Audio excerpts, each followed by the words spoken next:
Alright, hello. Oh, you can't really see it on that. That's okay. We're gonna get into some Arc Raiders.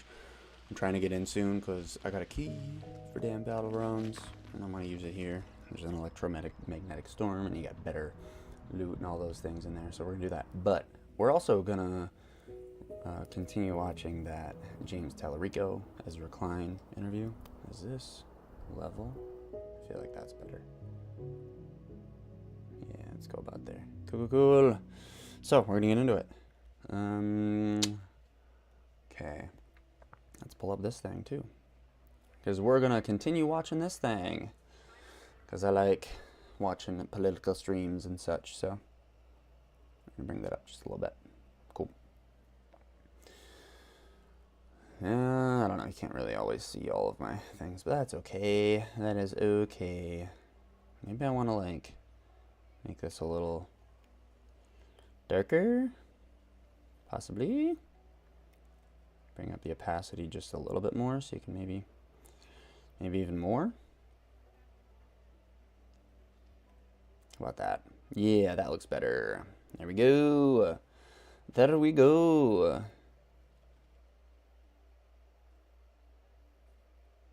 Let's make that about the same width. No.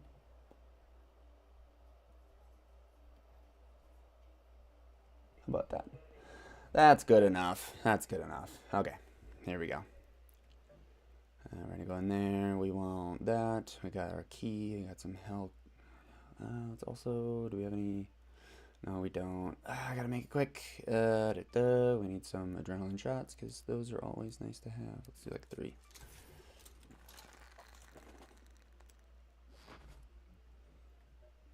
Cool, because we only have 3 more minutes. Let's do this thing. Damn staff room key. That's where we want to go. Research and admin. I think it's like... Hold on, let me just look it up real quick.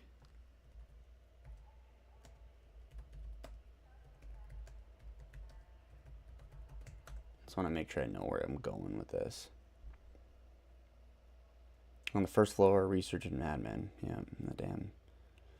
Ooh, actually, hold up. I want a door jam blocker thing. I want one. Just because I like to, when I get in there, I don't want someone coming in and stealing all my shit. Okay. Okay, let's go.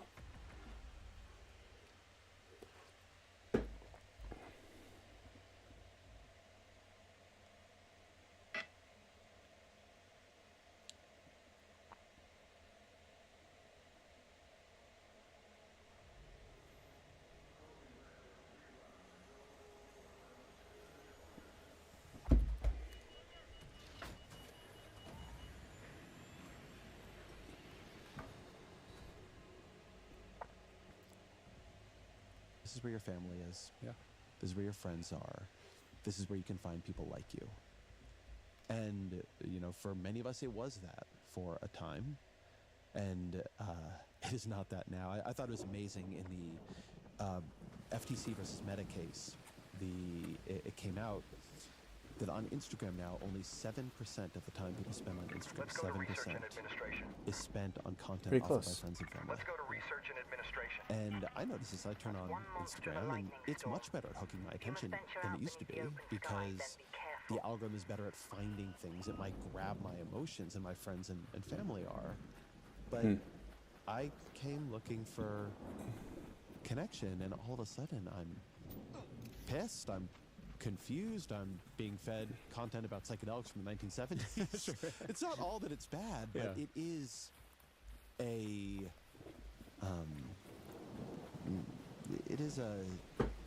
perversion or a instrumentalization to profit off of what was a very intimate Yeah. impulse, to say nothing of to profit off of my attention, which is my most intimate faculty. Right. Well, and the business model depends on us leaving behind our real human relationships.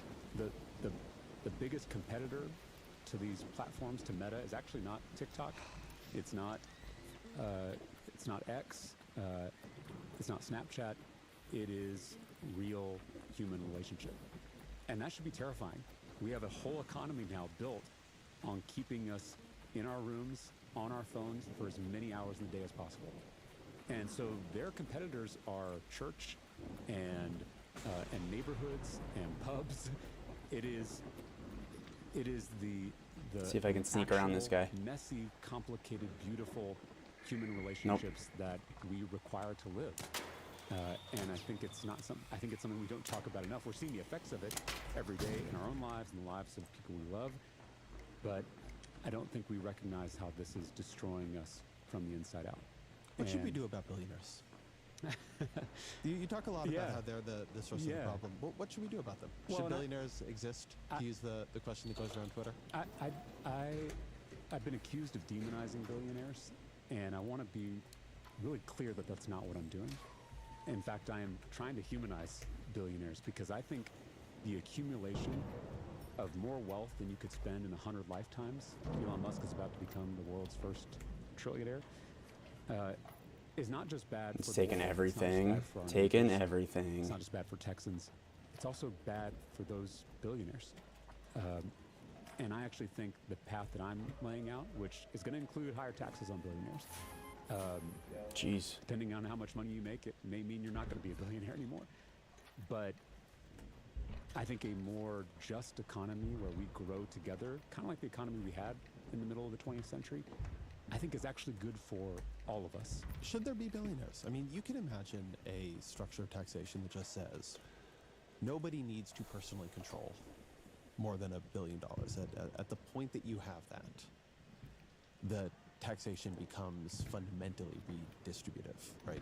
It just, over that, you're getting taxed at 95%, you're getting taxed at, If someone- and it's complicated, right? Yeah, Because you have yeah. assets and incomes. I get all that, right? I don't Yeah. need the, we can talk tax policy another time. And I'm not People proposing- in my email inbox, I'm not Sure. talking to you here. And I'm not proposing a maximum But income. I'm asking Yeah. if you should. Okay, I think no, we're I'm all not. good. I think we got everything. But what I do think is if you have tax rates on the richest people in the country like we had in the 1950s and 1960s, a lot of people are no longer going to be billionaires. And that is just going to be the result of a fairer economy. So if that's the result, so be it. But I'm not trying to put a ceiling on success. I'm a big believer in success. I want to be successful. I want my family to be successful. I want my neighborhood to be successful. So I'm not trying to demonize that kind of success. You keep saying there that you're not trying to demonize billionaires. In fact, what you're doing is trying to humanize and be good for them. I think it would be good for them. Say more what you mean, because what I keep hearing you say in your ads and in your speeches is that it's the billionaires versus the rest of us. Yes, I believe And that. so walk me through the distinction between not demonizing them, but also seeing them as the fundamental class enemy. Well, because billionaires, it's a chosen identity, unlike a lot of identities. If I said the problem was Christians or Jews or people of color or gay people, that's a problem. But if I'm pointing out an identity that someone actively chooses and very much could not be, then to me that is a fundamental distinction. And again, I think the result of the vision that I'm articulating is going to be good for those billionaires, or maybe former billionaires. What does it mean to depending be on a how much money good they have. billionaire? Franklin Roosevelt, Bobby Kennedy were trust fund babies. They were some of the wealthiest people in the country, and they used their wealth and their power to help other people, particularly working people, people that struggle to get by, and not just through philanthropy and through charity, but through changes in the structure of the economy itself. What should we do about the rage economy? What should be There it done goes. about kids spending 2 to 5 hours a day, oftentimes on TikTok? Your fear of AI is the collapse of humanity. Well, not the collapse, the abrupt extermination. Oh, shit. What? The AI doc, or how I became an Apollo optimist. Rated PG-13. Only in theaters March 27th. What's that? It's compounded hogwash. Bet those weight loss meds ain't FDA approved. Smells like snake oil to me. Horse, this here's the real deal. Yeehaw. Weight loss plans for $59 per month plus med cost. Check. Good RX.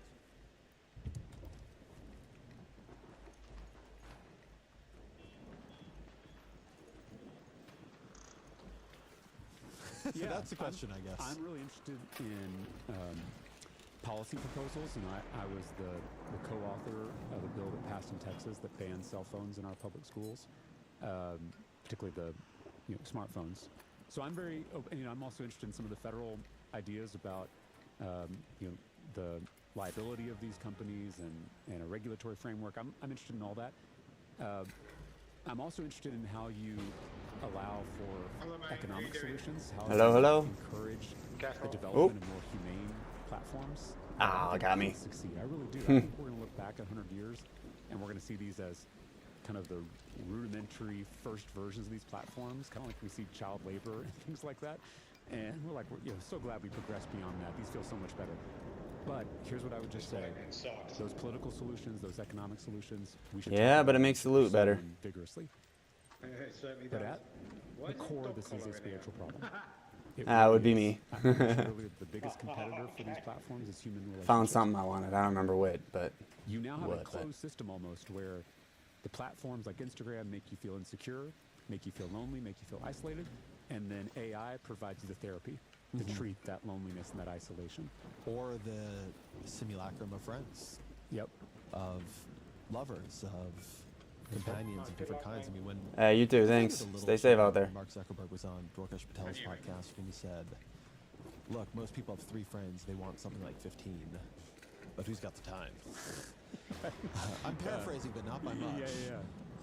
And suggest, as many people do, that AI will fill that gap. And I think Meta in particular sees, given what Yeah. their business is, you can create these AI companions of different kinds, right? Yeah. If the problem with your friends and family is they're not good enough at creating content you want to see. So what about if we create AI friends and family who are very good at creating content you want to see? Exactly. We don't know.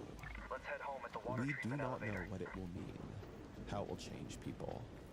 To have these kinds of relationships with AIs, to say nothing of changing children who don't know anything but a world where you have relationships with AIs. And honestly, of every part of this, I think this is the part that maybe scares me the most. Altering our intuitions and expectations for human contact, having just people being raised in an economy that is dehumanized, and then also a social world, a digital social world that is dehumanized, where you send in your job application, you're interviewed by an AI, which is happening to people now, where you come at the end of the day and you want to tell somebody about your bad day at school, and you tell an AI. I mean, I don't think we understand what that will do to people. Friendly. Just gonna join in with you It's a hell of here. an experiment to run on human beings. Well, and the question you're circling, that we're all circling, is what does it mean to be a human being? Yes. And that is not a question I'm going to be able to answer in a bill in But a the U.S. podcast. Senate. Oh, of course. Well, podcast. Yes, that's where all the answers are. Fundamentally, I feel like every podcast is asking that question. I mean, go deep enough. I in all seriousness, love podcasts because of that. It is sometimes we can say that these technologies, these platforms are all terrible, all toxic. But podcasts, I think, are one of the beautiful things that have come out of it. Also, as much as if you spend time on TikTok, how it's abusing your attention and addicting you. It's also an opportunity to see just how hilarious and creative and beautiful human beings are all over the world. So I don't mean to say that this technology can't create something beautiful too. I think we just have to understand the harm it is inflicting. But I want to stay on what Yeah. where you just went, which is I have noticed that the best tech criticism, much of it comes from religious Yes. figures and communities. Yes. And one reason I think is because modern liberalism, neoliberalism, you might call it, I think it has a lot of trouble with moral judgment. It is built on the interest of the consumer. And if you're an adult and you're making a decision that's not hurting anybody else, who are we to tell you you're doing something wrong? And I think it is a truck that the algorithmic media giants have like driven their products through. And I think in religious communities, I'm always afraid when people just die like that. Framework for talking about human flourishing that does not require like a market justification. I feel like someone comes in and thinks I'm a rat, you know? To prove that it'll reduce your income in 10 years. Just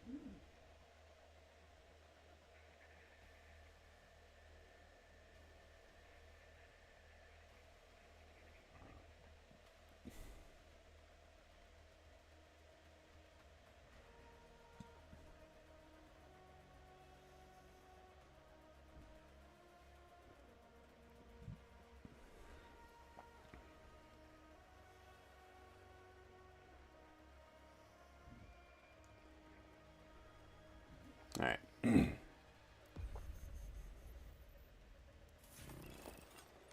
say, this is not a good way for human beings to live. So when you say the fundamental question of AI is, what does it mean to be a human being? I think that's right. So I am curious what your intuitions about this are as somebody running for a position of power where you would have a hand on levers, the rest of us don't. Such a good question. So, yeah, I agree with you. Economic answers aren't going to get us there, but I also think political answers are going to get us there. Because the question is not, should the state intervene to stop you from doing something? That's a whole different question. I think our conservative friends, if they were sitting here, would remind us about the bloody history of governments trying to perfect the individual or trying to enforce moral. Nice.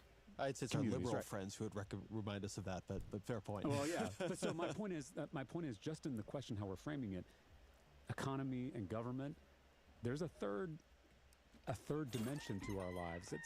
It's weakened, it's atrophied over recent years, but we used to have. I don't know if I robust want this. communities just where sell we it. wrestled with these spiritual Or questions, recycle it. right? Churches, mosques, synagogues, No, it's temples, not worth it. I might just sell it. meditation clubs, whatever you're a part of, a community to deepen the spiritual dimension of our lives. And that is what we have to rebuild, especially as we enter this new era where figuring out what it means to be human, maintaining real human relationships outside of work and outside of politics is going to be necessary if we're going to survive this. And that is, you mentioned, what can I do as a U.S. Senate candidate? I actually don't think that's the role. What can I do in my role as a seminarian, as someone who's studying to become a minister one day, which is a goal of mine? That hat that I wear, which is related to the politician hat, to me, that's where the solutions are going to come from. I don't want to take away from the importance of that, but that's not going to come fast enough. It's not. If your answer to what are we going to do for kids in AI is we need to rebuild back to civic church. and institutional and religious life, I mean, it's hitting faster than that. I mean, maybe that would be good, but my question is more along the lines of, does believing that human beings should be formed by other human beings, which is something I believe, mean we should do something more like Australia, which just implemented its ban on social media for kids under 16, just flat ban. Yeah. Like I said, I'm all for those. In fact, I've already worked on those policies. If we pass that, I'm all for it. All I'm telling you is that the economic and political solutions are not sufficient. I think one of the paradoxes of you is that you have such a searing and I think morally righteous critique of this algorithmic rage economy, and you're an absolute victor of it. I mean, I'm a money changer. Yeah. I'm not calling you a money changer, but you're on Rogan. Because you are very good at these viral videos. And when I was going through your clips, a lot of them do have the structure of conservative idea or conservative person stands up, and James Tallarico delivers a stirring sermon about why what they're doing is unchristian or immoral. I think a lot of the liberals clicking the heart on that are feeling self-righteous and, maybe right. Yeah. But maybe smug. Yeah. How do you think about your participation in this world? I think sometimes I think my team and I feel like Luke Skywalker infiltrating the Death Star to destroy it. And, sorry to keep bringing everything back to Scripture. I think it's because we started with a conversation about faith. But Jesus tells his disciples something really weird. He says to have the heart of a dove and the mind of a serpent. Dr. King would later reinterpret this as, for the members of his movement, as tough minds, tender hearts. The idea is that if you're going to change tough the world, minds, tender hearts, challenge the powers that be, you got to be smart and strategic to do it. And it's not something we should be ashamed of. And my team, I think I have some of the brightest young minds in Texas politics on our team, which is a real joy and a privilege. And I think we have figured out how to use these platforms against the platforms themselves. And so, yes, we are building things that can reach as many people as possible. Because if no one hears a message, it doesn't really matter. And we are learning what these algorithms like, what these platforms promote, and we're using that against them. What is it that you would say you figured out? If you're giving a presentation to other Democrats who are maybe less attentionally skilled or have come from another generation, maybe they're not TikTok native in the way you might be. What have you learned about attention? How would you describe the fundamental equation of attention at the heart of your efforts? So I hate the word communications, but I would say my two simple rules for political connection, because that's what we're really talking about, is how do you connect with people? Yeah. And politics is connection all the way down. The way that I think about political connections, the two rules I have are be yourself and tell the truth. I think if you do those two things, you can stand out and get attention. I think especially young people, my fellow millennials, but also Gen Z, they're looking for moral authenticity in this moment. And that's going to look different, right? For me, given who I am and how I was raised in my life, faith is at the center. And I'm honest about that, even when it bothers people in my own party, which it does a lot. I can't tell you how many,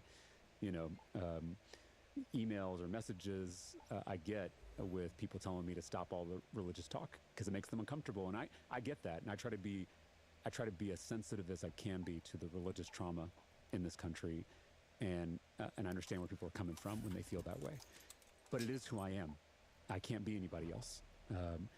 And so Amen. I think Keep it that showing way. up as the person you are, and then saying something real, saying something honest about the world, that is refreshing to people in this moment. And so I think when I look at all the videos that get all these views and all this engagement, the videos that do that the most are when I'm being myself and saying something true. I think you're sanding the edges off of this. Okay, tell me, I'd love to hear. It's also about the things that work online generate an immediate emotional reaction in the audience. These online quick videos you're seeing on Instagram, on TikTok, on YouTube Shorts, there's not that much time for plot. You can't sort of weave in slowly. It is about creating an instant sensation. And I think that there is a dimension often of conflict. Like my implicit equation of attention is curiosity plus conflict equals attention. People have to be curious about what you're talking about. And there has to be the energy that only in politics, some amount of conflict, like one side versus the other side, unleashes. It doesn't always have to be Republican and Democrat. It can be, billionaires versus the rest of us. It can be many kinds of cutting a line. But I think usually there is a dimension of, somebody versus something. I don't know if you and I are saying different things, though, because isn't that telling the truth? Isn't when you pretend like there isn't conflict? Some forms of truth work better than others is maybe what I'm saying. I guess my point is I've actually seen some of our videos about policy and some of our explainer videos do the best. I think there is a hunger to understand I agree with that what's too. happening. But if you pretend that policy is being created or needs to exist in the world without the conflict that is the context, then you're not being honest with people. You're not shooting straight.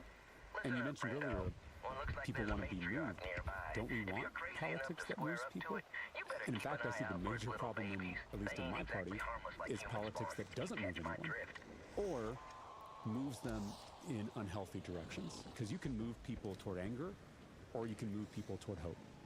We have had a politics that moves people toward anger and toward fear and toward division and hate. We've had that for 10 years on both sides of the aisle. I think the reason that I'm getting traction on these platforms, the reason I'm standing out, is because I'm moving us toward hope. Tell me the difference there on the Democratic side. I think that people would sort of expect what you'd say about the Republican side.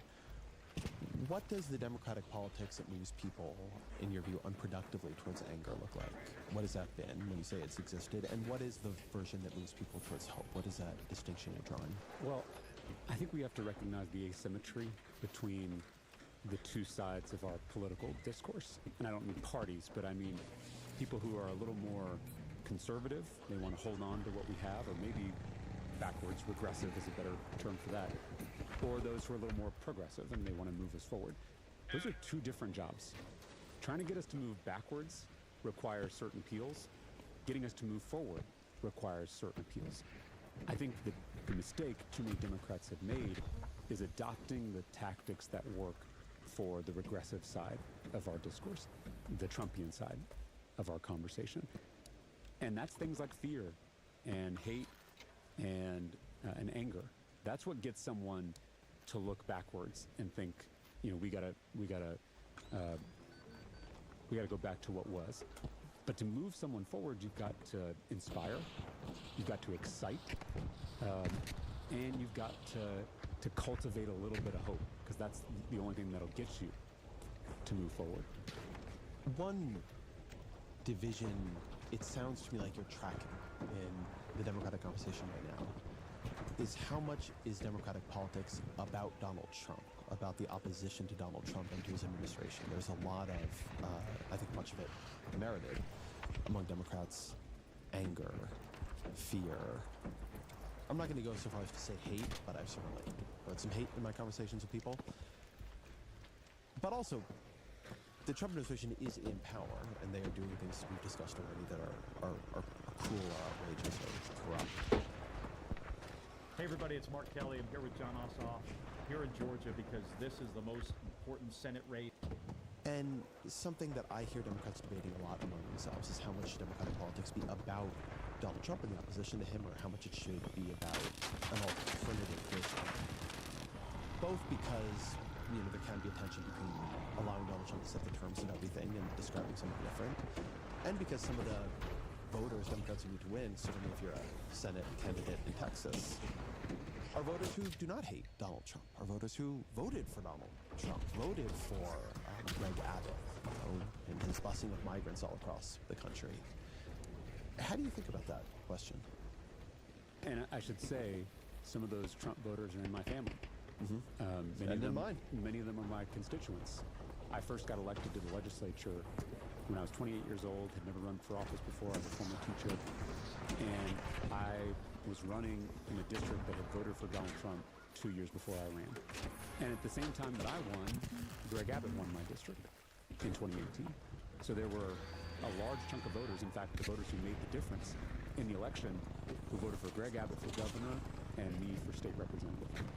And being comfortable with that contradiction, I mean, that's the messy world of politics and human decision making.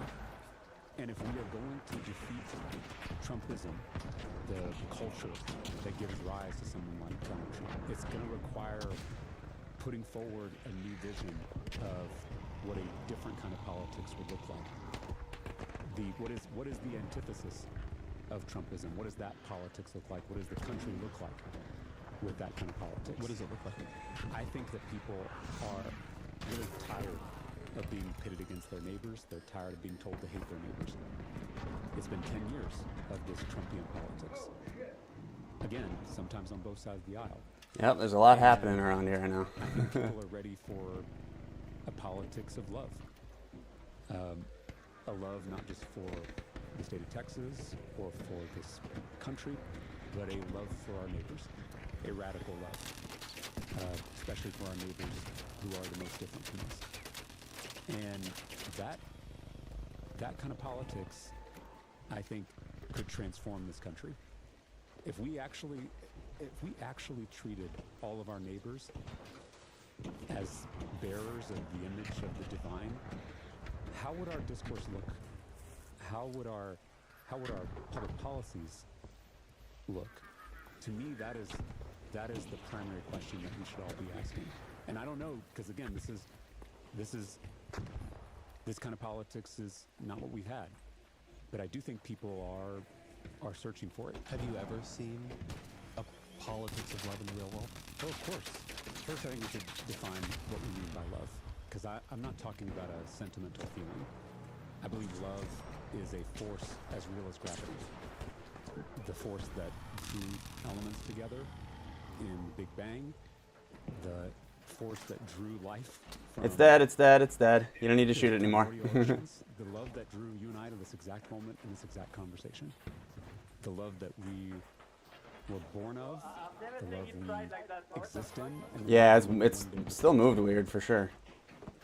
You can call that the Logos, you can call it the Christ mystery, you can call it God. In fact, our scriptures say that God is love. And I always think the question, do you believe in God, is such a strange one, because to me, God is the realest thing, ultimate reality, the ground of our being. I think the question people are asking when they say that is, do you believe in love? And love, to me, is the most powerful thing in the universe. It is not weak. It is not neutral. It is not passive. It doesn't paper over disagreement. It sometimes provokes conflict in order to heal conflict. I mean, I think back through American history, I think about labor organizers. I think about civil rights marchers. I think about farm workers. I think about the politics that made the New Deal possible. Not saying there's not criticism on policy grounds, but the coalition that came together during the New Deal era, during the Great Society era, the coalition that came together to pass the Affordable Care Act. To me, we can glimpse the politics of love there, because that was about building a big enough coalition to transform the country. And it included people who didn't agree on everything. But it was people who agreed on some of the big things. And I don't mean to look at history with rose-colored glasses. There's problems in all these things, but I'm talking about a general thrust, Goop all a around. general direction of what a politics of union would look like over and above a politics of division. So let me try to pick at what I think is the weak spot of this. Sure. Which is that for Democrats, for liberals, the politics of love that includes the person without health insurance, the immigrant family, the gay or lesbian or trans teen, is actually not usually in this era a stretch. That's actually an intuitive politics for them. The hard part, I think, about a politics of love is for your Abbott Tallarico voters or your Abbott not Tallarico voters. The division in this country, the people who don't like the Democrats right now feel Democrats don't like them. Yes. They're not confused as to whether or not Democrats want to give people health care. Maybe some of them are, but in general, they certainly believe Democrats have a love for undocumented immigrants. But what Trump has very effectively weaponized is the belief many Americans have that the only Americans Democrats don't love are Americans like them. Americans with a Christianity much more traditional than yours, who are uncomfortable with what our society is or has become or might one day become. Americans who have views that are different than those that are usually voiced on this show.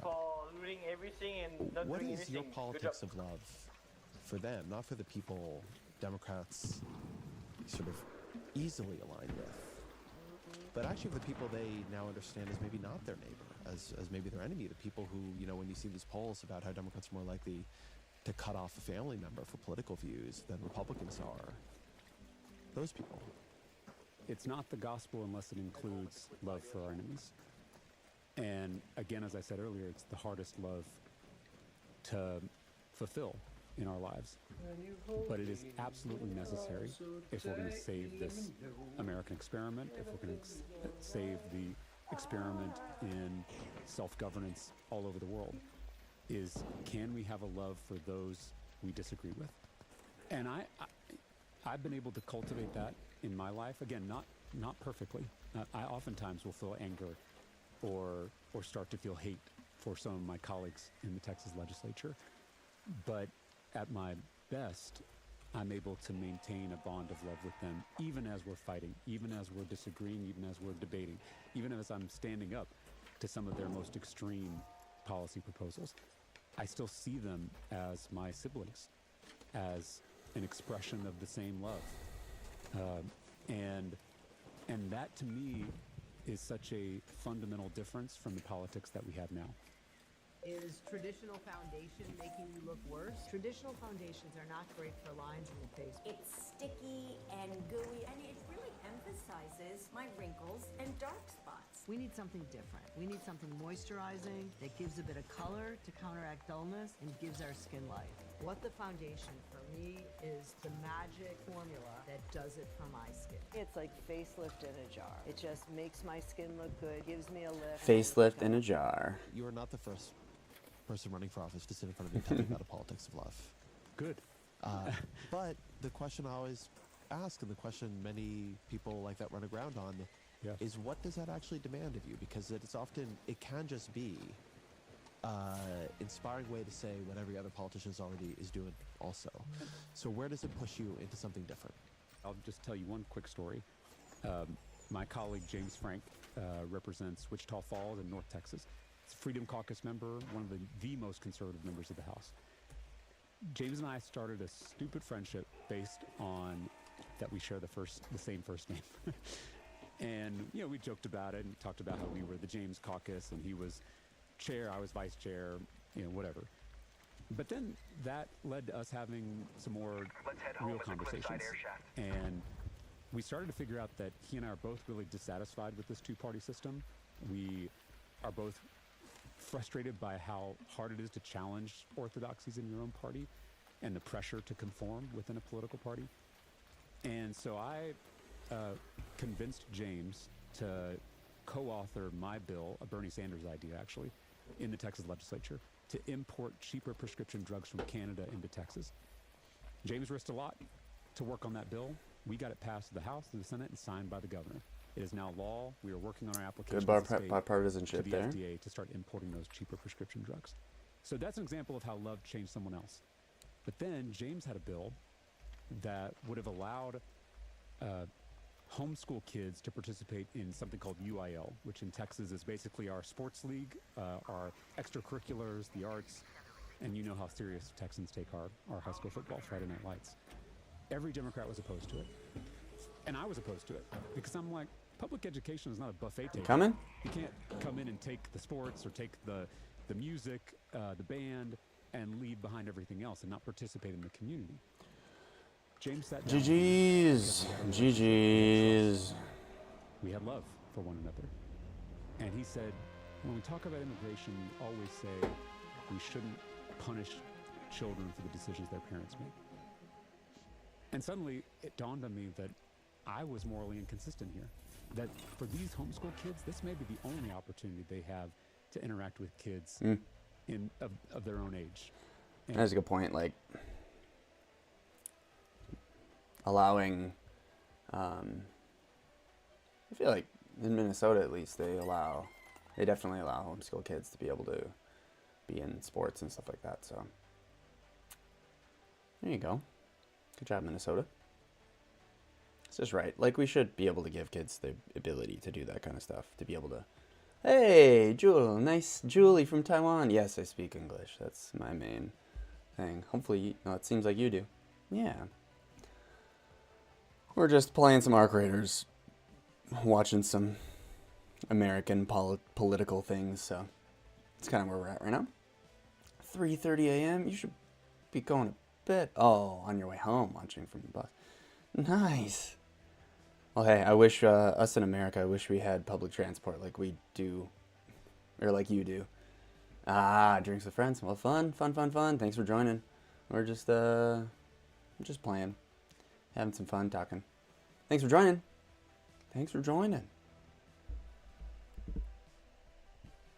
Yeah, I think I just don't. I don't. I'd rather have comments on this because then I can talk to you and we can, converse and we can have this whole thing. No, I'm not. Sorry, I'm not gonna do that. I'm not gonna unblock things. I just don't want people talking to me and that, just random people just going into my DMs and things. Not how I want my online experience being. That's kind of my spot. Need guns?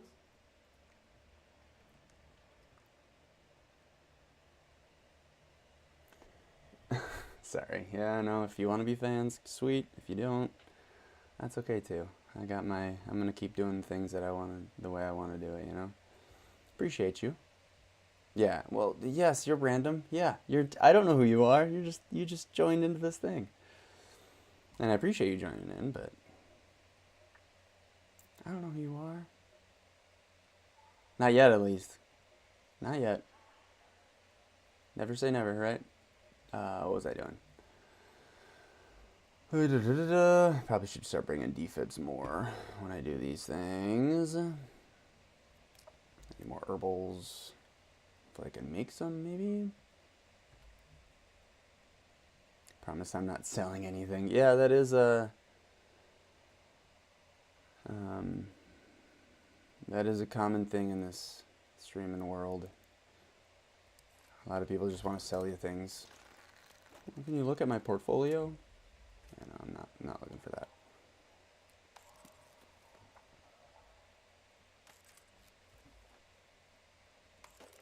I think one is actually probably enough. Let's do one more of these things. Let's also look at this thing. See, oh, we're almost to 3 million. That's the goal. Let's do one more matriarch.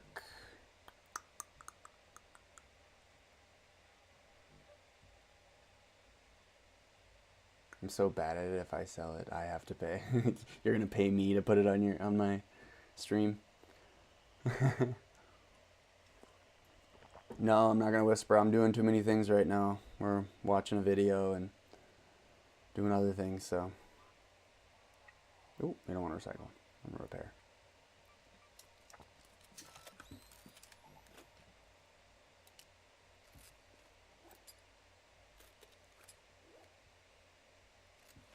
Bring a couple wolf packs because we just need those for.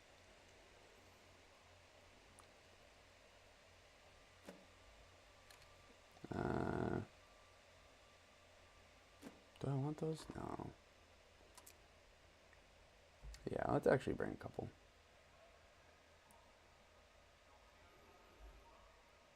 Can I make barricade kits? That'd be nice. If I could. Probably be in utility, right? Yeah, no. I don't think I can.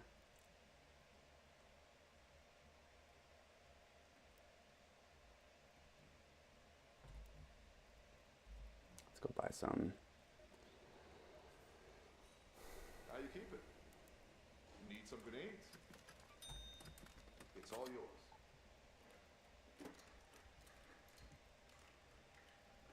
Cool. I think that's it. That's all I want. No rush. All right. And to participate. Let's get back to Tellerico. They probably ended up left, didn't they? crossing party lines. I got a lot of heat from the education groups. Taiwan and friend, are you still here? I voted for that bill. It passed. I then got to meet some of the kids who participated they left. in the program. It was life-changing for them. So, and we can talk about countless examples of that, where not only has a Republican done something risky, but I've done something risky in return because we're both out on that ledge of love. I think something that your success and the way what you're saying breaks through suggests is that people are actually hungry for more moral leadership, including from political leaders. This sense that our politics became managerial and technocratic and sanitized, and that is, to use this word in another sense, it has been demoralizing to people. I think this question of what is the purpose of all this is You can do this too. salient to politics as well. Yeah. And one Is thing there I a think that has compensator been true 3? is Is that a thing? we drafted in our society for a long time off of the fact that we had so many other healthy institutions Muzzle break. and a more communal sense of who we were that infused our politics with purpose. Yeah. Without anybody having to necessarily reach that hard. That's not to take away from the incredible moral fights that had to be waged. But when I go back and I read old political tracts, how close the language of morality and spirituality and civic life is to people on all sides of debates is really noticeable. We don't talk like that anymore. We're trying to prove everything on a chart. And I love a good chart. Sure. But Me too. But it is a difference. Yeah. We were talking earlier about politics doesn't move people anymore. I mean, you read Common Sense by Thomas Paine. You read Lincoln's speeches. You listen to Fannie Lou Hamer. You Martin Luther read King Dr. Jr.? King. Yeah. I mean, they infused their politics with a moral foundation, oftentimes explicitly rooted in faith. And that changes the game because your politics should grow out of that morality. There's a sequence here. And I feel like what we're suffering from now, people start with their politics and then try to figure out the morality on top of that, right? When it should be reversed. Who are we as human beings? Where do we come from? Why are we here? How should we live? The politics should grow out of that.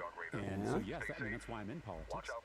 I really do feel like this is a way that I can love my neighbor at scale through good public policy, reducing the cost of prescription drugs, reducing the cost of child care, the cost of housing, all the things I've worked on in the legislature. It was to love my neighbor, make their lives easier and better, help them become who they're supposed to be, to give the gift that they're supposed to give. I think if we can infuse our politics with more of the spirituality, I think we could treat politics like a sacrament. We could have an incarnational politics. Because like I said, What does that mean? if you take seriously, and again, you don't have to be a Christian, you don't even have to be part of an organized religion. I do think that everyone is religious. Ooh, that's a bold that's claim. That's my hot take. What do you here. mean by that? I think we all put our trust in something. Sometimes you were talking earlier about whether Donald Trump was religious, and I think I disagreed with you because Donald Trump does put his trust in money and in power and in status. And a lot of us do. I said he wasn't pious. If he doesn't pretend his... Well, he's pious to that religion. He's very faithful to it. I mean, yeah, you could look at the Oval Office as quite a shrine. It is. I mean, to money you're at the moment. You're kind of joking, but I'm not joking. Yeah, I mean, that's exactly right. So my point is, we all put our faith in something. I choose to put my faith in love, which sometimes the evidence suggests is not going to work. Sometimes love is defeated. Sometimes love experiences setbacks, but the trust is that it will one day win. And that's what my tradition is all about. But my point is, if we, even if Hello, you're not hello. formally religious, if you do believe that each person is sacred, that each person is holy, that each person bears the divine image, that should fundamentally change how we engage in politics, how we treat our neighbors, and how we treat our enemies. To me, an incarnational politics would take seriously that idea that every person is God.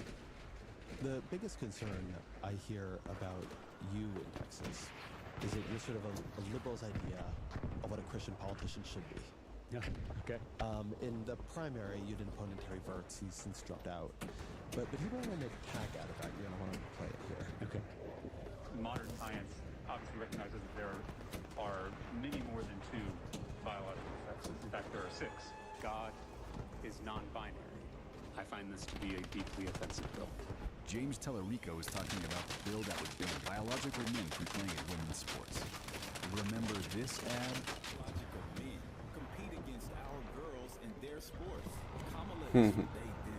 The same ads will be played by Ken Paxton. The result will be U.S. Senator Ken Paxton.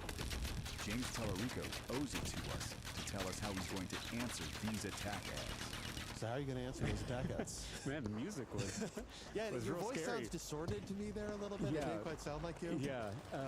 But so- those are some of the things you said, and the idea is to say you were out of step. You can talk about love all you want. Dude, don't shoot it while its shield is up. With Texas, and they are not going to feel loved by someone they feel. Stop shooting it. Oh, never mind. Something else is shooting out of it. Never mind. The performance would. You know, I think most Texans have seen the extremism in the Texas legislature. Instead of allowing local sports officials and school district officials to make decisions about if trans athletes can play in a certain sport, if it maintains fairness and safety, which I think is what we all want, some common sense rules about when it's appropriate, when it's not. The Republican legislature passed a bill that would ban it in every instance across every age group. What's up? Someone need a defib or what? Before kids even hit puberty. Because their goal was not to solve a problem. Their goal was to where are they? off the backs of a vulnerable community, which is a classic. I don't see where they're at. Politics. I'll get them eventually. I'm here to have that conversation about how do we maintain safety and fairness in sports when it comes to trans athletes. And there are going to be rules where sometimes... Who needs a defib? That's actually how you solve a public policy problem, with love for trans folks, but also for our athletes. There we go. Thanks for taking that out. Who need a fair shot at competition. So what I was doing was speaking out against that kind of extremism because it wasn't actually trying to solve the problem. But anyway, outside of that issue, you know, I think my track record in Texas is pretty clear. I won a district that no one thought was winnable. I have done this before. Yeah, I got one. Where are you at? That includes new voters and includes voters from the other side of the aisle. Which is the only way to win in Texas is to vote for both sides. You're also a politician in a... Where are you? Yeah. And I think immigration, and particularly illegal immigration, presents one of the hardest tests of how to match these values. Who's dead? To a nation state's. Someone get him up. I don't think there's anything here. You all good? Good deal. Then the love and generosity you're supposed to have for the stranger, for the migrant. Ooh. I think that the virtue that you see the most in the Old Testament that we barely ever talk about now is hospitality. Yeah. The amount of, well, we welcomed him into the tent, or we washed his feet. And I think there's a way in which you could read the ideals of Jesus say, you know, we should not have neighbors. These are all our neighbors. These are all, there is no stranger. And of course, nations don't work that way. There's been, you know, in the last 4 or 5 years, during the Biden era, a tremendous amount of immigration, and much of it illegal, or much of it people coming in claiming asylum in huge numbers. This led to a tremendous amount of anger. Come on. And it's led now to a tremendous amount of Ooh. So how do you balance the different forces, moral imperatives, national and state needs, the things you hear from your neighbors in your politics? Well, I'm very proud to be from a border state. I'm an 8th generation Texan, so my family has been in our state since it was Mexico. My family's from South Texas. My mom grew up in Laredo, right there on the U.S.-Mexico border. She got her braces in Mexico because it was cheaper, and that's in border communities. Crossing back and forth on a daily basis is not unusual. So we just understand this intimately in Texas. And I think both parties have failed us on this issue, and we need to be very honest about that. The Biden administration's failures on our southern border, I remember talking to my border colleagues, telling me about the utter chaos in their communities because of some of those policies. That is what opened the door to the extremism we're currently seeing on this issue from the other side. Masked men in unmarked vehicles, kidnapping people off our streets. Good work, everyone. Tearing parents from their children, waiting in school pickup lines, lurking in hospital waiting rooms. You said this was right? Yeah. hot take. I actually don't think We all this is that defib each other and we all take because care I of think each other. those It's pretty nice. Are in the same place here. They just destroy his faith. and they are pro-public safety. Both righteous, moral positions to hold. Can't jinx it for ourselves. With our traditions. So here's the simple analogy that I've used. I think our southern border should be like our front porch. There should be a giant welcome mat out front and a lock on the door. Because I'm hospitable. Texas is the friendly state, right? If you look up our state motto, it's friendship. The word Texas comes from a Native American word for friend. And that's what makes Texas such a remarkable place. We're this big mashup of all these different cultures and people and ideas. It's made us one of the most exciting and innovative states in the country. And Scripture tells us to welcome the stranger because we were once strangers. You wouldn't be having a guy with the last name Tallarico on your show if this wasn't a nation of immigrants. Everyone has that in their story, in their family. And people understand that immigrants who are coming here to build a better life, to contribute to our economy, to make us richer and stronger, we want them here.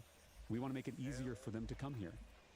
But anyone who means to do us harm needs to be kept out. Anyone who Where are you at? needs to be deported. Where are you at? Public safety is the most important thing the government does. I don't think most people would find that to be. Where you at? I'm down. I'm inside the building. Down by the zip line.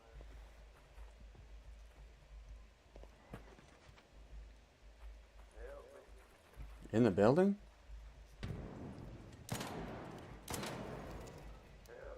This feels on the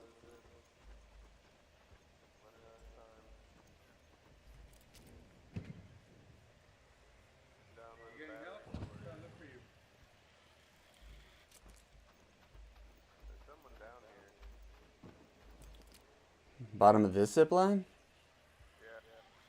Am I coming the right way? Where you at?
I don't know where he's at. Enough, though. I mean, Okay. just say that, we should be welcoming of immigrants, except when there's a threat to public safety. I think that for most people would not be enough. That isn't a limiting principle that keeps you from feeling, certainly from what I'm told from people, and I come from myself a border state. Yeah. Can be very overwhelmed. Well, I think It's an okay. chaos. And I think what most Texans are upset about in our immigration system It's an is okay the day. chaos they see, particularly on our southern border. I think most people around the world like where they live, as much as I love America. A lot of people love their homes.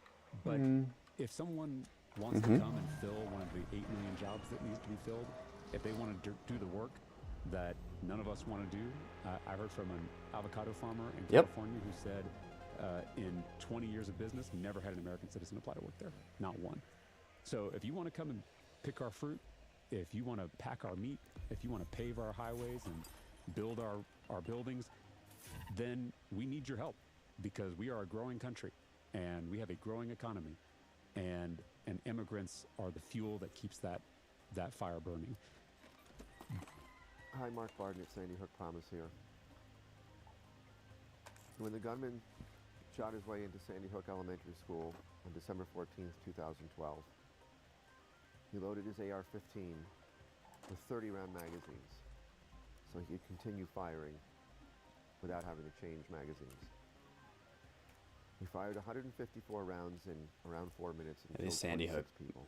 ads, And just one of those heartbreaking. 26 people was my 7-year-old son, Dan. But what people are saying, 7-year-old was what killed. people are upset Gross. about is the fact People that suck. we have no idea who some of these people streaming in over the border are and what they mean to do. And I just think most Americans can't wrap their head around why is it that we can't have an orderly process that keeps everybody safe, both native-born Americans and migrants and immigrants, hiring more immigration judges, relieving the visa backlog, reforming our asylum system. All of these things are ways that we could create a system that welcomes the stranger do one more. and keeps us all safe at the same time. For some reason, Americans and Texans, they look at one party, our party, as pro-immigrant and anti-security. Then they throw us out. They get Donald Trump and his party. It is pro-security, anti-immigrant, and they hate that too. So most people want us to hold both of these values at the same time, and I think it's actually really possible. Texans threw Democrats out at this point a fair amount of time ago. Can't I even don't use know it. exactly how many years it's been 30. since there's been a statewide Democrat in Texas, but yes, Can't even recycle I it. believe it's 30. What is it that, to you, so many Texans don't like about Democrats? And what does the Democratic Party, the national party, not an individual candidate in Texas, what would the national party have to do to be more appealing to Texans, or to make Texans who have given up on it or felt rejected by it feel seen? Not an expert on the National Democratic Party, but I will say, just from my observations, being in a red state, someone who flipped a Trump district and was able to build this kind of coalition, our national party is pretty condescending to people. Mm-hmm. Here's an example. You always hear this, It especially is. if you are out on the coasts. Why do all these people vote against their material interests? You've heard that before, I'm sure. It's such a condescending thing to say to somebody. It's acting like they don't know how to make decisions for their own lives. They don't know what they need. People have many interests outside of material interests. There are some very wealthy Democrats who vote against let's their have some material fun here, interests huh? on a regular basis. People have cultural interests. They have personal interests. They have They have spiritual interests.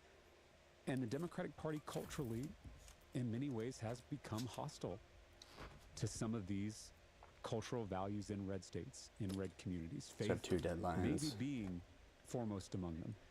I don't agree with everyone who shares my faith. I don't agree with every member of the body of Christ. But I am part of that body. And I we think I'm share going to use something the zip deeper lines more. I feel like. than partisanship. We share something deeper than public policy. We share a commitment, a witness, a practice, a tradition. And that is an opportunity for connection. People aren't going to vote for me because of my faith. I don't think they should vote for me because of my faith. But hopefully the faith we share can open a door. Then we can have conversations about other things. And I don't want people to overthink this.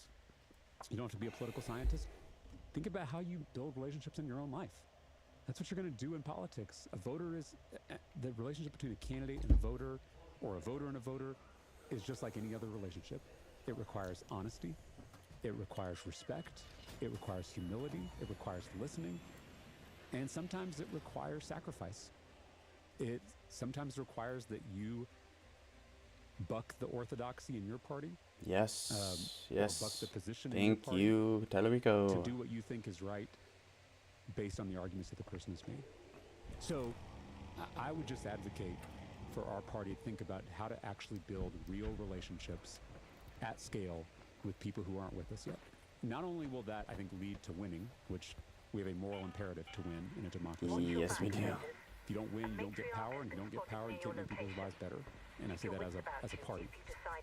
But I also think it will lead to a more fruitful, productive, beautiful kind of politics that this country deserves.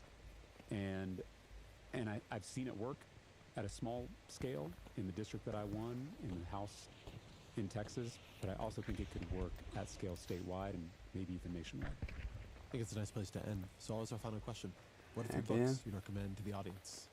I chose a fiction book, a political book, and a religious book, just to make sure we cover all our bases.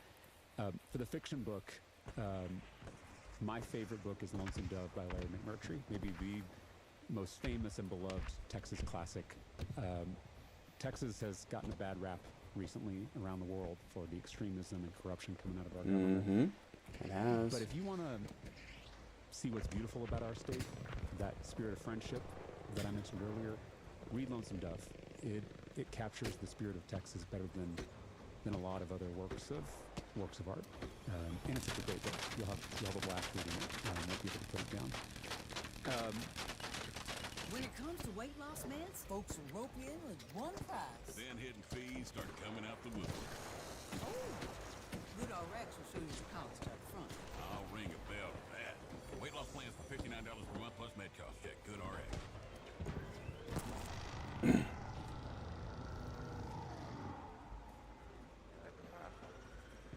Capitalism was never designed to help you thrive. It was designed to keep you exhausted. I hate that capitalism creates a hierarchy of work, where essential workers get towards salaries, and billionaires treat recessions like opportunities. I hate that profit gets prioritized over people, that speed gets valued over sanity, and that somewhere along the way, someone decided the purpose of Hey, I'll and I hate defib anyone? your nervous system, your entire existence just to sleep. You got defib? It's backwards and it should make you angry. But here's the uncomfortable part. I'm not speaking from the moment. You don't have a defib, do you? I grew up in a family that talks about That's alright. I'm patient. I'm sure someone will. long before I was taught anything about compromise. Thank you. I've benefited from it. I started a business. I have access.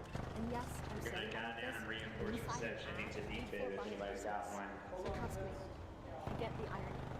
But here's the thing not being said. Thank you so much. It just makes you uncontent. Rejecting the system doesn't dismantle it. It just leaves more power in the hands of the few who already know how to use it. So the choice isn't love Hopefully I the can pay. system or let it consume you. The real choice is We're all good. We got it. Hopefully I can pay it forward. understand Appreciate y'all. Thank you. Let's kill this guy. step in the awareness, not to win against it, Ooh. but to stop losing their thirst. Because when people take care, people with values, community, empathy, creativity, when those people learn how money works, then power comes. Shame and clarity, fear becomes isolation gives you distraction.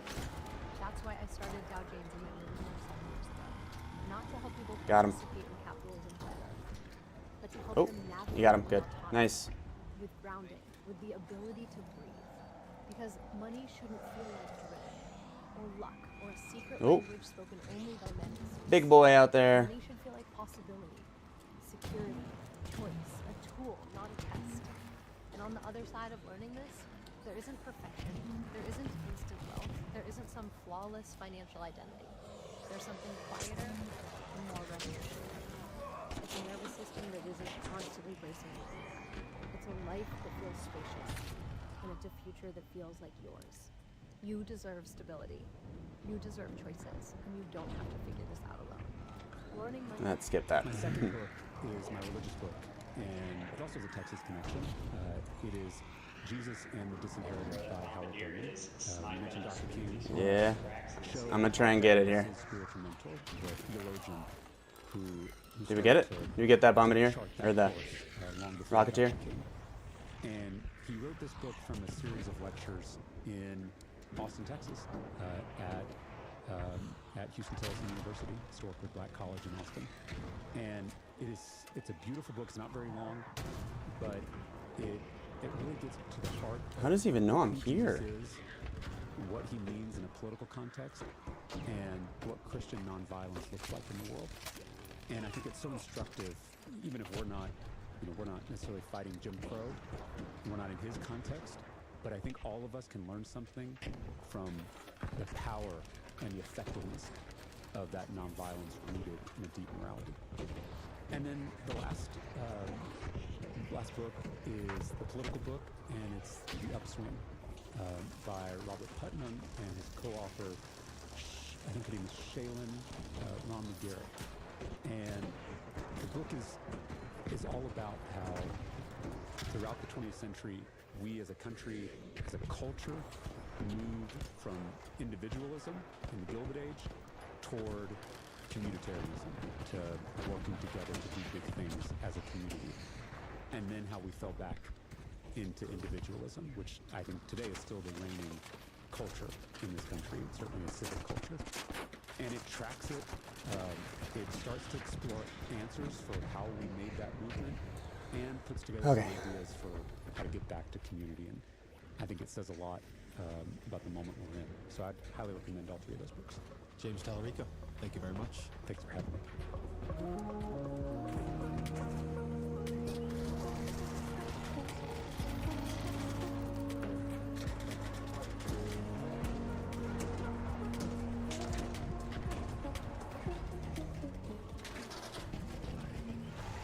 Fear of AI is the collapse of humanity. Well, I've been a lab, the abrupt extermination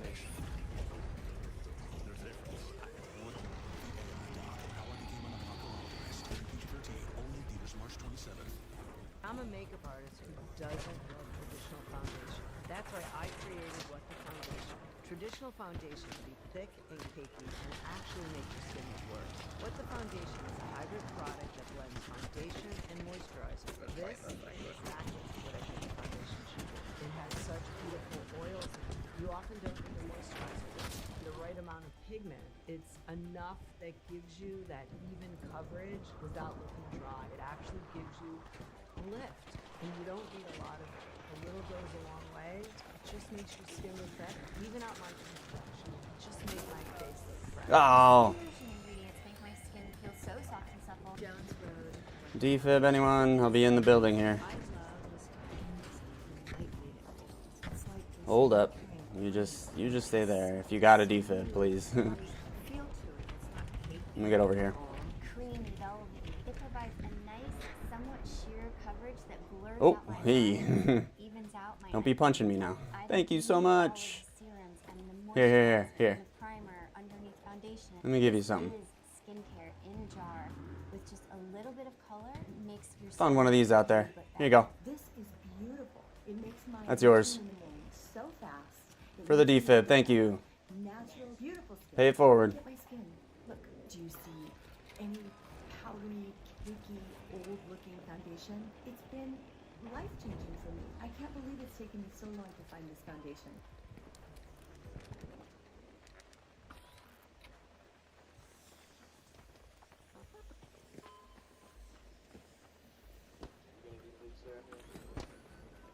I have one. I'm really sorry I used it already. Thank you. Yeah. Anyone else need a defib? I got one on me. Appreciate it. Oh, you got it. Sweet. My expedition. Nice. Anybody got any resin they don't want or need? No, I'm saying I need to like get rid of these into people. Anyone need shields? Oh, come on. Couldn't spare one of them, man.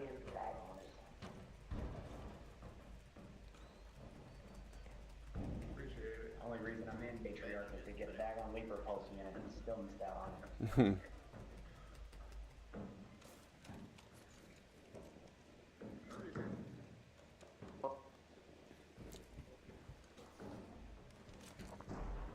Does anyone say they needed resin?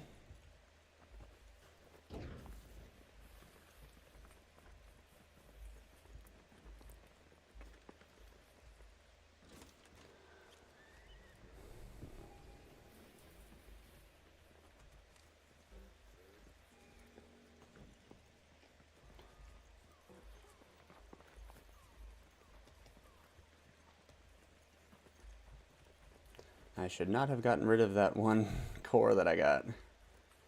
Now I don't have a bunch out of this freaking raid at all. Like I got like nothing now. Kind of sucks.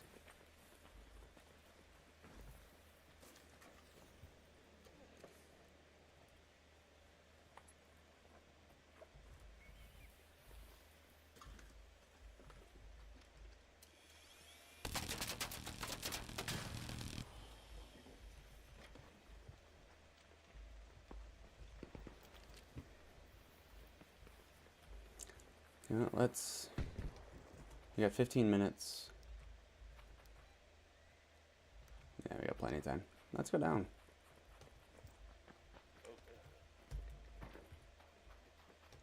Can I even go through here? Yes, I can.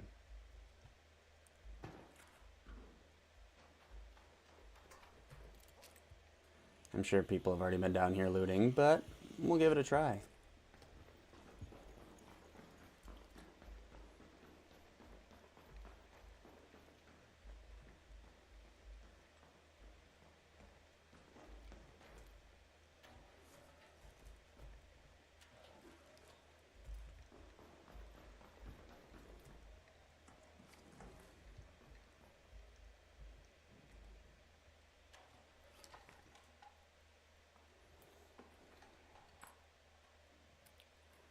I just don't have much, you know? Might as well see if I can get a little more out of this raid.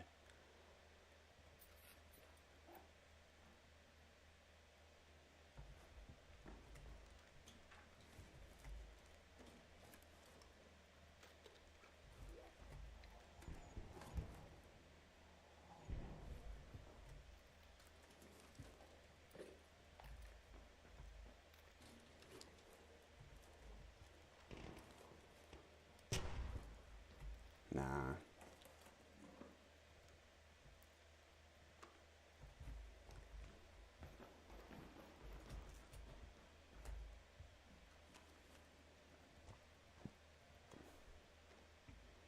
Gonna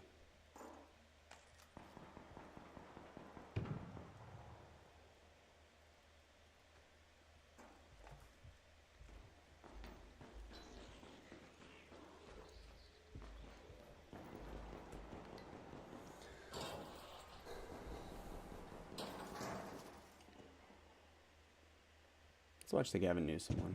Everything you wanted to know about leaky gut in 1 minute or less. The lining of your gut is only one cell thick. Each of these cells is held together, crossed armed, with what's called a tight junction. Because quite frankly, you really wouldn't want 100 trillion bacteria getting past this single cell.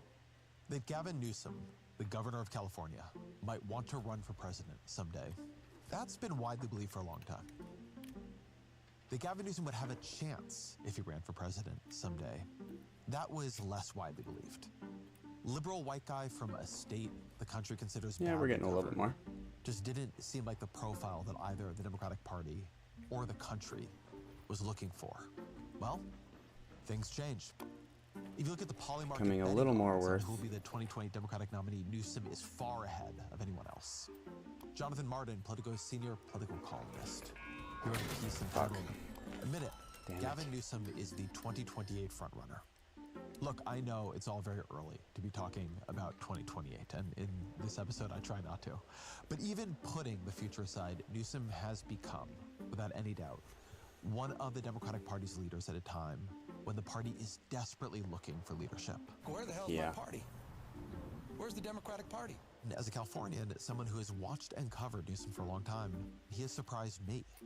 Taking risks, trying new things, he has a feel for this moment, not just in politics, but in attention, and in how attention now works, in a way that very few other Democrats have demonstrated.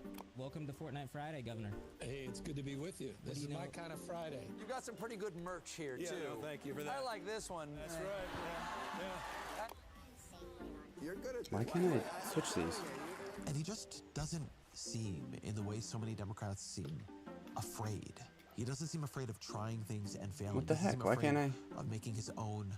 What is going on here? Why can't I?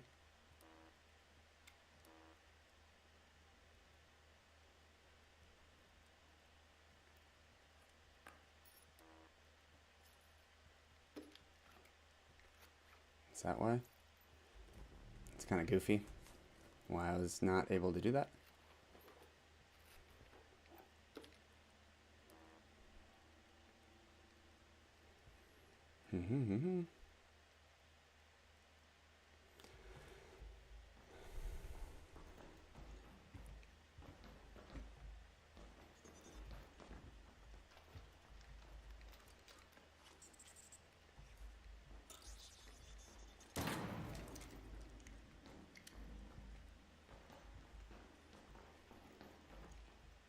I think I'm gonna get out of here soon.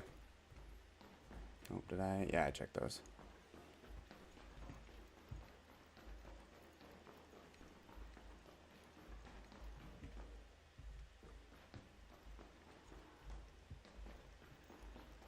Ooh, no one checked these. Give me something nice, please. Nope. Do I wanna? No. Ooh, someone just killed themselves. Came in with nothing. I'll take that though.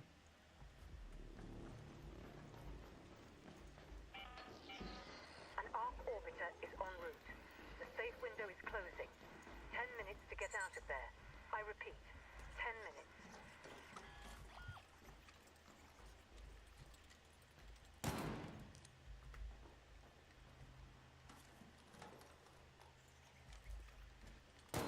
Ah, keep missing.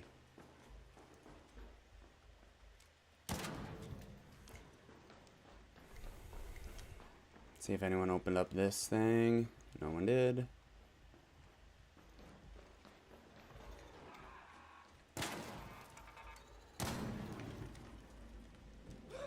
Oh, of course.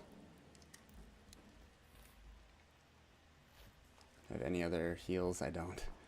Alright.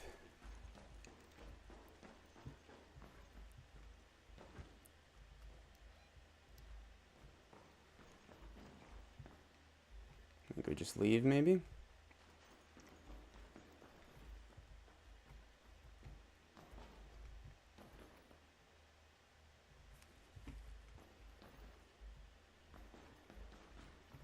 Yep, I think we just leave. We got no more shield. Just cut our losses.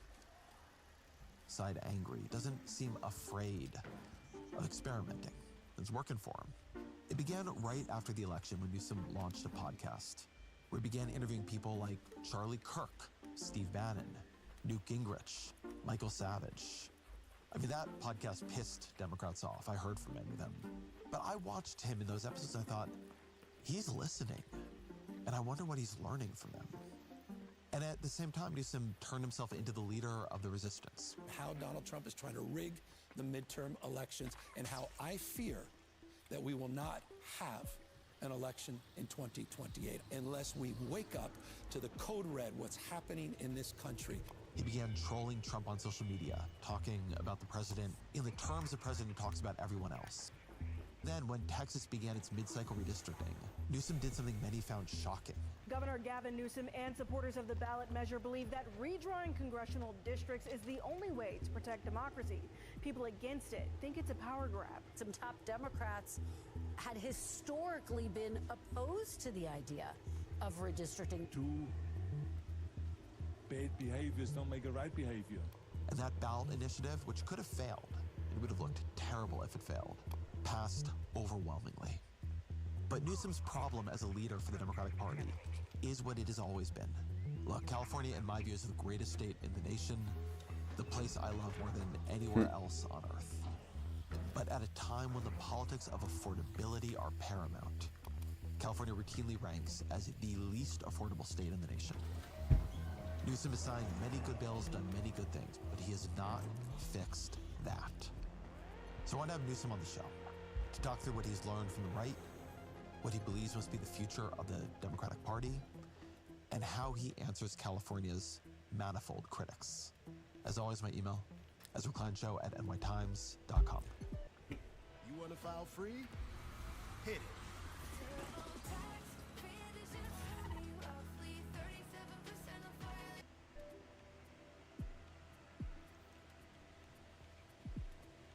Governor Gavin Newsom, welcome to the show. It's great to be with you. I can't believe I was on your podcast before you were Well, online. that's the way it should be. I mean, I needed some numbers. I needed some audience. So thank you for providing that. I'm grateful. I'm happy to help. So, I've been watching interviews with you recently. Everybody starts by asking you about the Democratic Party. Yeah. I want to ask you about the right. I am always struck by how much the modern right comes out of California. So you have Breitbart, California. It's interesting. You have Ben Shapiro and the Daily Wire begin in California. Stephen Miller grows up in California. Santa Peter Monica. Thiel, Curtis Yarvin was based in California. The Claremont Institute, the intellectual Alright, what else home we of got next? Trumpism. Why do you think that is, that California's birthed so much of the Well, I new mean, right? look, it's the size of 21 state populations combined. So you have to put it in perspective. I mean, there's nothing like it in scale and size and scope. You have more Republicans in California I than have no most- idea. I've never done the hidden bunker. I've never done it.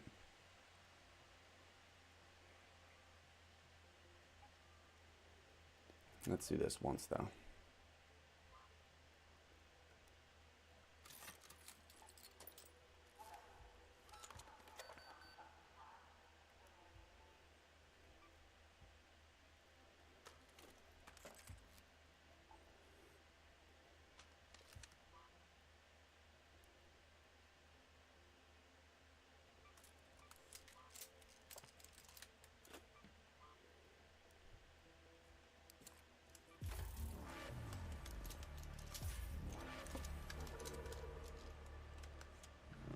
Let's just do that. Cool.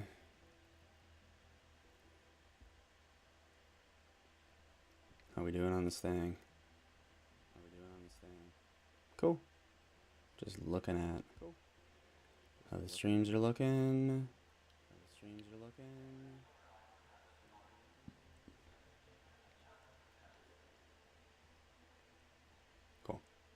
We're looking good. We're looking good.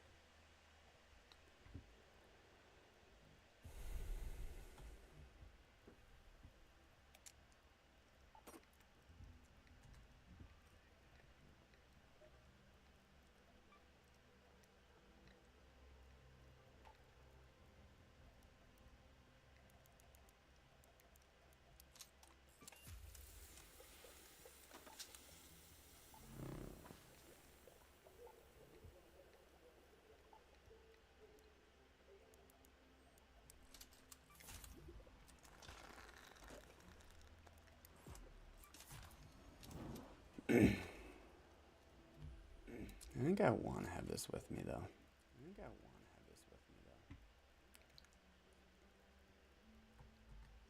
Let's also make more of these if we can.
I got enough of these. Actually, let's go do the power rod thing.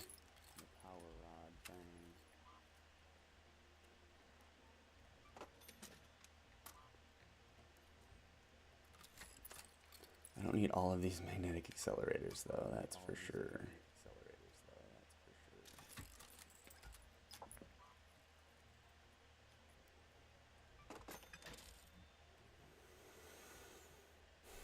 Alright, let's look at where I'm at on this progress toward expedition. We're getting there. We didn't get a ton out of the last one, but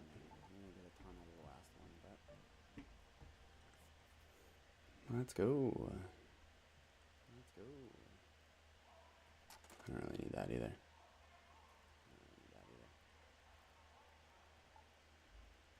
Let's grab one of these, though. So it might help for being able to access those little spots. Yeah, I think we're good. Cool. Hopefully we get into the... Because I have some quests. I still need the Exodus module for a quest, so... States have population. So you have to put all of that in perspective. So by definition, in a very pluralistic state, that, you know, its politics is very diverse, even despite the fact of its perception of being a big blue state. You look at a map, 2/3 of that state is deeply red. You have some of the most conservative counties in America, and you have some of the most historically conservative counties going back decades and decades, like Orange County, that really forged... My county. Your county, forged sort of the modern construct of you know, sort of Reaganism, and Nixon, these guys that came from that frame. So in that respect, it's not surprising. But the Stephen Miller, I think that's interesting because there's this dialectic, right? There's sort of that pushback to sort of orthodoxy and that friction that emerges, and people that emerge from that emerge with a very strong point of view. Do you think there's something too about I know some of these guys, I don't know some of the others, but the way they end up feeling embattled on the wrong side of history. Everybody says, and I believe California's Punch of the Future happens first. Yeah. And a lot of them felt like they were watching what they believed in get encircled. And it seems to me it created a kind of conservatism that is much more apocalyptic, much more ethno-nationalist. It's certainly ethno-nationalist. Much more about about trying to stop where things are going rather than preserve like the best of. Yeah, I mean, Ron Brownstein's written a lot about the forces of restoration in that context versus the forces of transformation. These guys want to put America in reverse. They want to bring us back, in many ways, to pre-1960s world on voting rights, civil rights, LGBTQ rights, women's rights, etc. And look, you think about that in the context, or I think about in the context of California in your question. To me, that peaked in my sort of modern construct, meaning in terms of contemporary space in 1994 with Pete Wilson, a Republican governor. One of the hardest fought state races is in California, where incumbent Republican Governor Pete Wilson is facing Democratic challenger Kathleen Brown, and where the issue of illegal immigration could be a decisive one. Wilson believes he has touched a nerve. He is backing Proposition 187, which would deny illegal immigrants services like health care and public education for their children. And on that same ballot was the end of affirmative action, or at least the beginning of the end of affirmative action, which occurred at the UC Regents shortly thereafter. But Prop 187 was all about pushback, xenophobia, the nativism, the pushback against immigration. Peak 1994. They keep coming. 2 million illegal immigrants in California. The federal government won't stop them at the border, yet requires us to pay billions to take care of them. Enough is enough. Governor Pete Wilson. What's that? It's compounded hogwash. Bet those weight loss meds ain't FDA approved. Smells like snake oil to me. Horse? Those against 187 were heard in the streets, but not at the polls. And of course, his ascendancy running for re-election, was all about his presidential aspirations as well. I am seeking the presidency of the United States. The values that guided us for 200 years are suddenly under siege, and so is America. So it was directional, not just in California, but growing across the United States. So we've had this for decades. I mean, there's a familiarity here.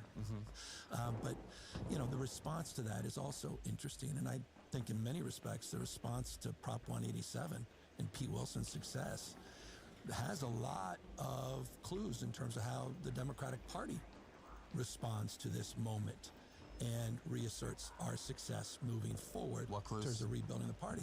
It was about grassroots. It was about building movements.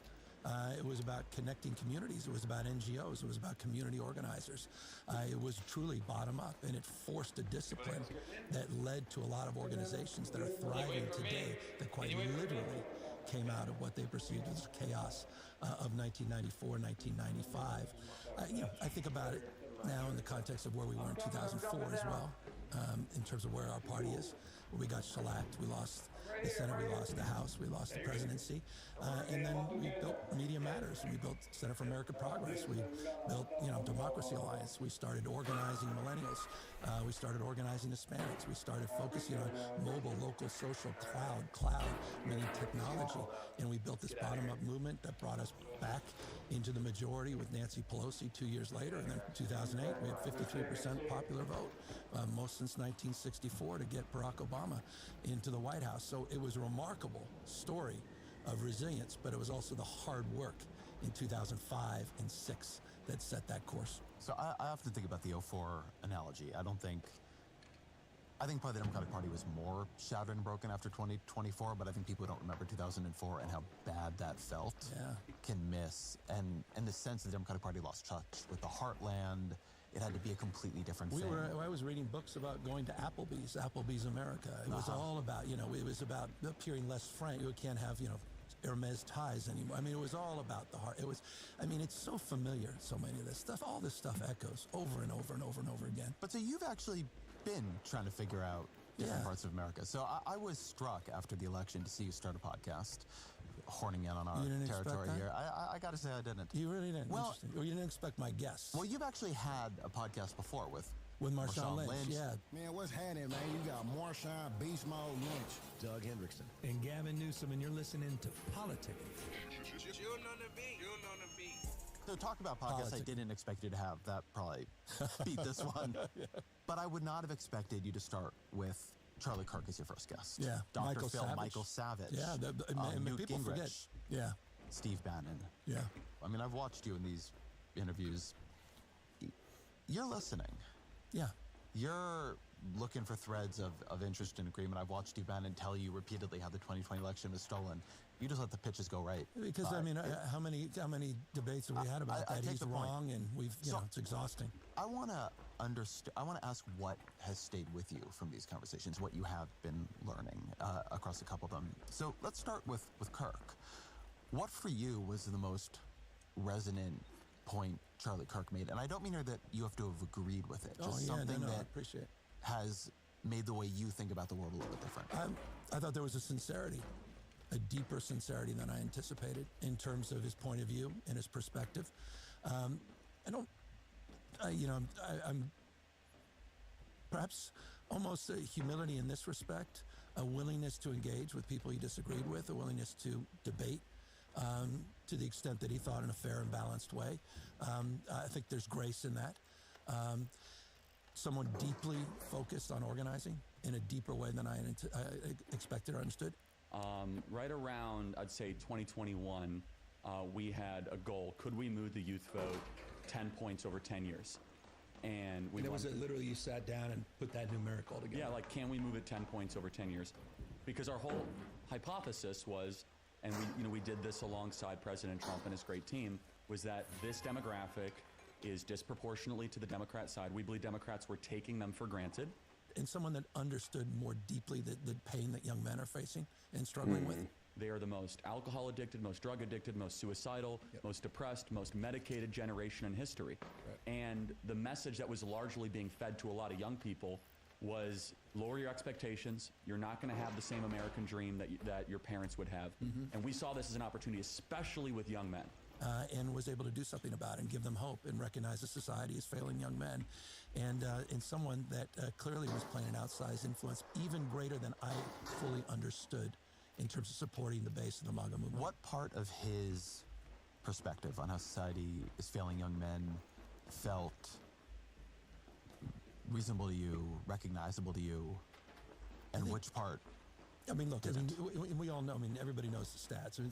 If you're 30 years old, you're the first generation living that's not doing better than your parents. There's a sense of nihilism. I think I have this one already, but interesting guests, Atrioc and others, went down to TwitchCon and was there with a lot of gamers and really sort of trying to get into the belly of the beast of understanding where young men are and this pain and suffering, this isolation that's turning increasingly to grievance, that they're never going to do better than their parents. They're never going to get out of that room with 3 roommates. They're never going to get, even they can't even afford rent because they can't even afford the first 2 months payment on the rent, let alone buy a home. Finally, we got it. He understood. And he understood it in the context. I don't think certainly Trump understood it as well. He took advantage of it. But they have no prescriptions to address it and deal with it. So where it fell short, of course, I only had an hour and a half conversation with Charlie, but where it seems to me to have fallen short with Turning Point USA and MAGA movement is they don't have a prescription to actually address the real and substantive issues, but they sure as hell identified the problem. Isn't that prescription, I think if I were to try to boil it down, tariffs, a closed border, and Christianity? Christianity is a big part. That was also telling. I lazily said, Jesus, and he got offended. And then I said it again, and I realized, boy, I really are offending. Forgive me for being, and I didn't understand how deeply held his faith was, and how much of an organizing principle it is for them as well. How these rallies and everything, that's interesting. Just that merger in terms of creating community, sense of belonging, meaning, identity. That's hard to break. He was trying to build the new Christian right. Yeah, and Trump understands that. It gives people meaning and purpose. It's powerful. Imagine it's like, I haven't been to a Bernie rally necessarily, but it seems, not dissimilar, but even more. There's a religious construct to it. That's powerful. Faith, community, belonging. We're desperate for that. And those are universal. Those are not Are you religious or spiritual at all? Yeah, spiritual perhaps more than religious. As my dad would say I went to Catholic schools and went to a Jesuit university. I'm Catholic of kind of the distant kind. I'll go to church on Christmas. I'm one of those. But I feel deep connection to my faith beyond that in a spiritual sense. And Jesuit upbringing really has defined me. St. Francis, our patron saint in San Francisco, many parts, one body. When one part suffers, we all suffer. This notion of social justice, racial justice, economic justice is deeply ingrained in me. And it's really shaped me in that respect. So I attach that. I don't dismiss that when I talk to someone like Charlie. I respect that deeply. I admire that. But look, I think there's a lot of grievance there, but there's also a lot of grievance I have in this space that my party's completely neglected this space, that we haven't been organizing the campuses, but we haven't been organizing young men. We haven't been addressing their societal screams, their concerns. They're legitimate. Suicide rate, 4x that of women, dropout rates, the deaths of despair. I mean, we have men that are suffering and it's hurting women. Any mother understands this. I've got 2 boys, and one of them, as you know, if you listen to that podcast, was so excited Charlie Kirk was coming on because his algorithms are saying that Andrew Tate is innocent, and this guy Peterson is an unbelievable thought leader up in Canada, and Joe Rogan is the best, and and Charlie Kirk, you really need to know him, Dad, and we're friendly, we're cool. This reality that Democratic Party needs to wake up to, and that's the entry into why I did this podcast and had those folks on as first guests. I thought one of the most interesting shows We're you did good. was We're with, friendly. Streamer Atria. Yeah, thank you. Yeah, what did you take from that conversation? You know what's so interesting? He was wonderfully combative with me. I kept wanting to talk about his history as a streamer and a gamer. He had no interest.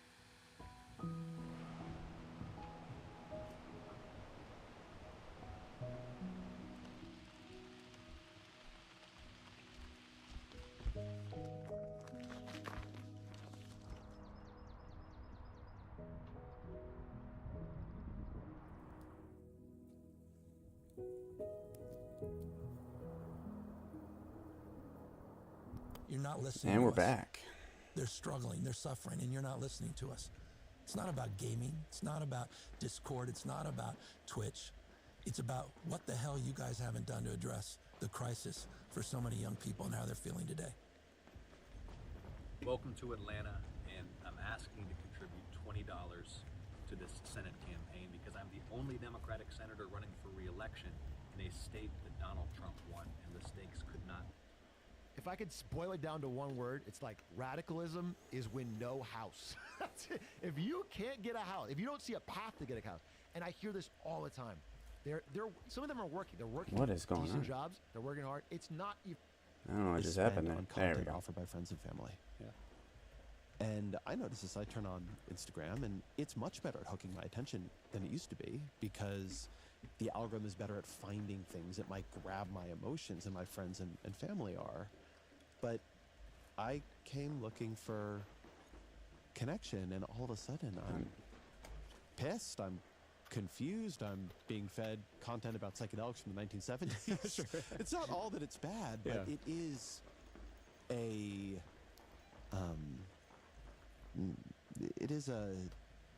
perversion or a instrumentalization to profit off of what was a very intimate impulse, to say nothing of to profit off of my attention, which is my most intimate faculty. Right. Well, and the business model depends on us leaving behind our real human relationships. The biggest competitor. I don't know what's happening right now. This is getting a little weird. Let's just play for a little bit. Okay.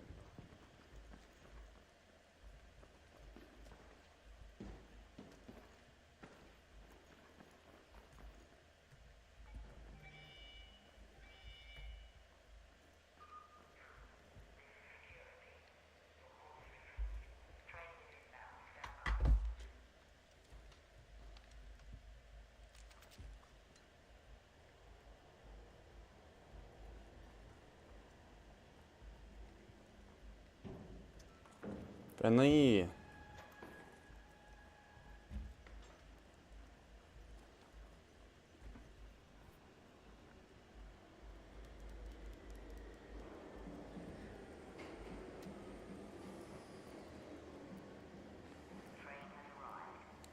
Look at me going.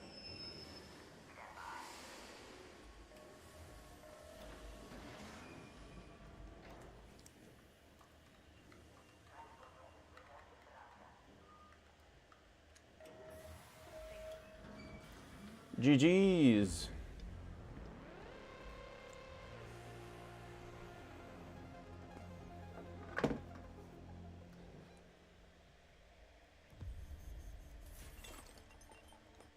Finally, I can get rid of this quest.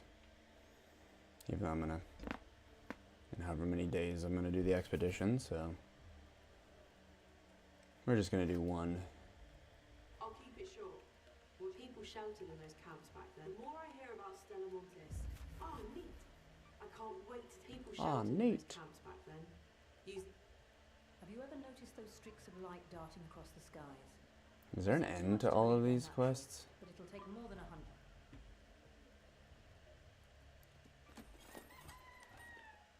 I don't know if there is, to be honest.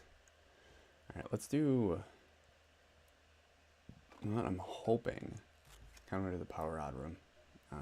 Damn battlegrounds. Oh, we're an hour away from it.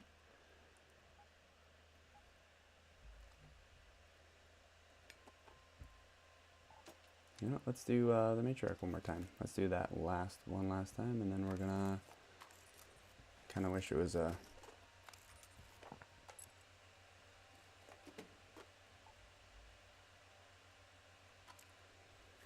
Kinda wish it was, let's just stick with this. This is fine. And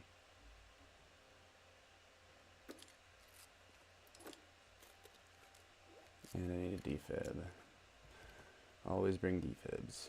Okay. Deadlines, snap hooks.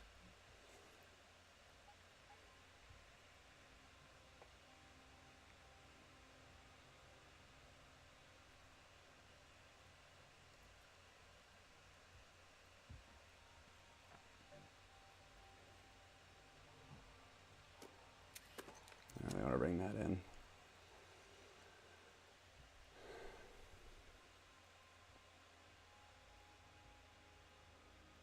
Is this the max you can get? 75, 76?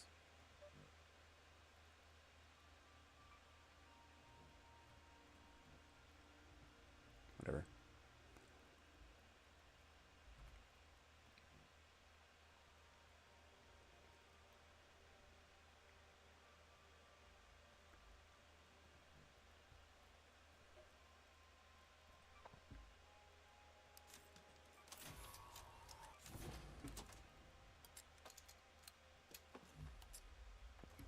Let's bring those in too. Just because they're real nice for Rocketeers if those show up.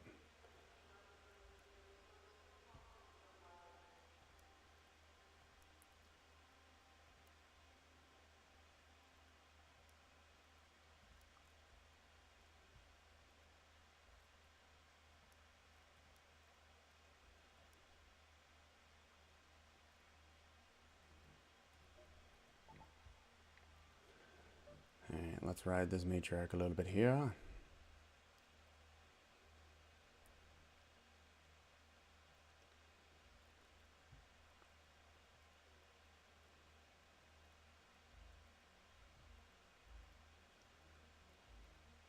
Actually, how are we doing on components? I'm going to keep in 4 stacks, is what I want to do. We do not need fabric. Everything else, though, we need.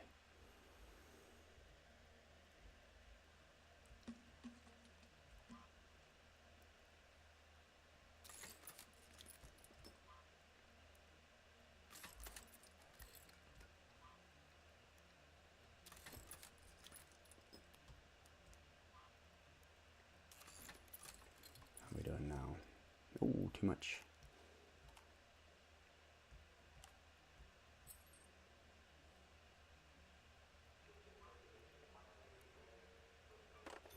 So 30 more chemicals is what we need. Boom, done.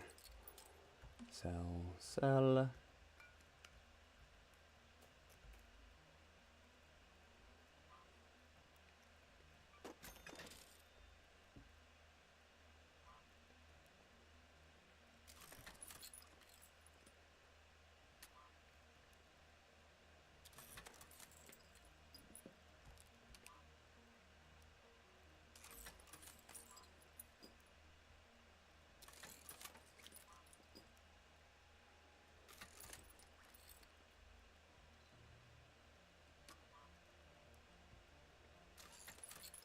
Those parts are useful.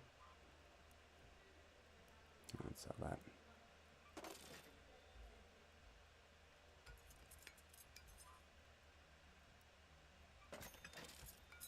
Actually, I don't need that. Oop, nope, not what I wanted. Oh, do I need? I don't need metal, do I? No,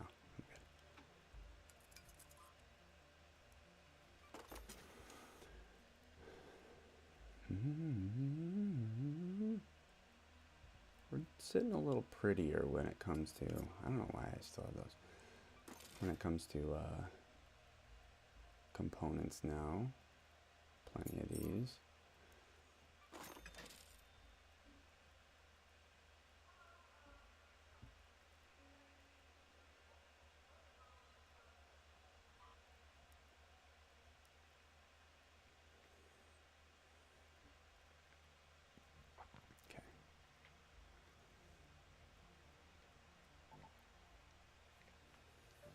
Might have to watch a video on. Ooh, actually, hold up. Might have to watch a video on how to do the hidden bunker before I actually do it. What was I gonna do again?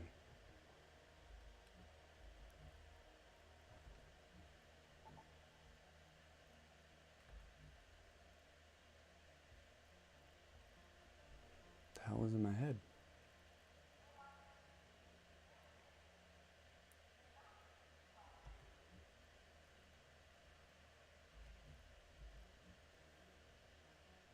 Yeah, I'm not gonna care about questing anymore at all.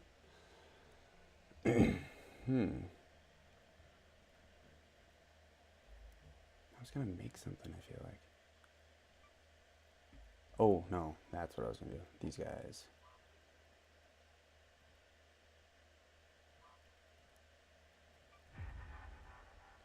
I do not have secret grenades yet. It's a big get.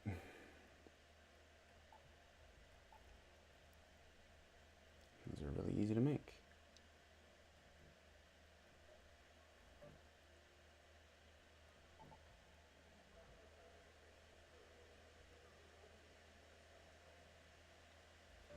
Lego.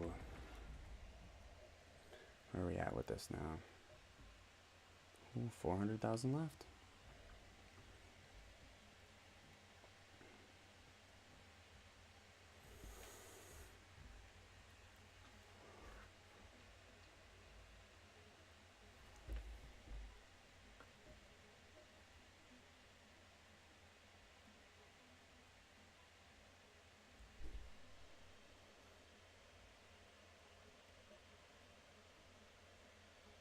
When is this happening again? Oh, there you go. 38 days. We're a little early. Hopefully I remember 38 days from now.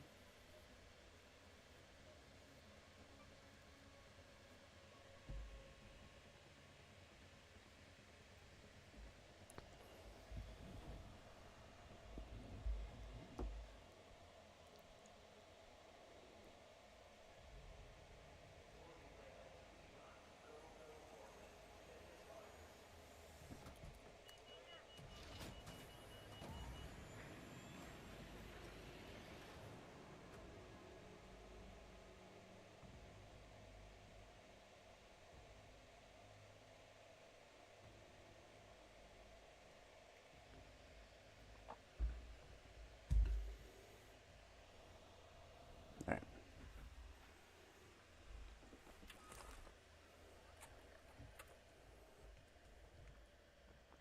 Oh. Well, shoot. Let's head home at the east elevator. It's already dead. I'm at 18. Looks like a matriarch is nearby.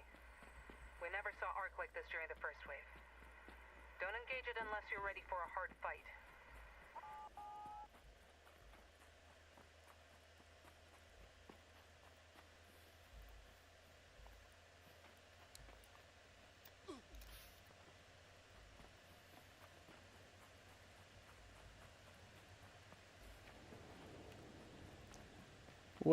Wait up, I'm trying to get out. Give me like 30 seconds. No, you piece. That's okay. GG's. I find something?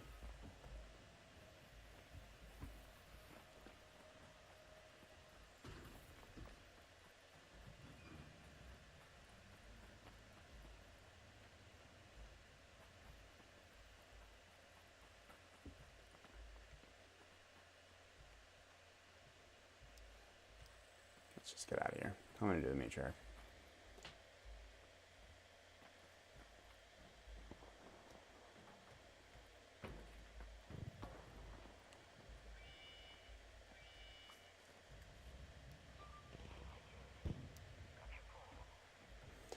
Prepared for the matriarch. I want to do the matriarch. Let's just do it. I'm gonna try and find a different video to watch. Hello, hello. Friendly. Yeah, friendly. I got in too late. I wanted to do the matriarch, but too late. Yes, I spawn here.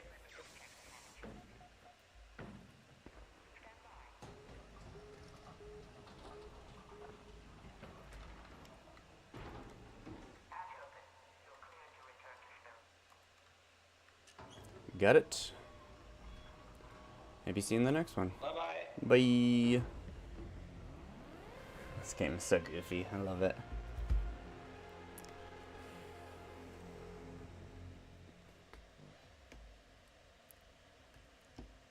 Ooh. Here's a good one. Refugees about to be traded away. So a road. Hello and welcome to the Bulwark Podcast. I'm your host, I like Tim this guy, the Miller. Bulwark. We're here Tim in Miller. Dallas. Tim Miller. It's good. And our guest on today's show is Senate candidate James Tallarico. More Tallarico, just because I like Tallarico.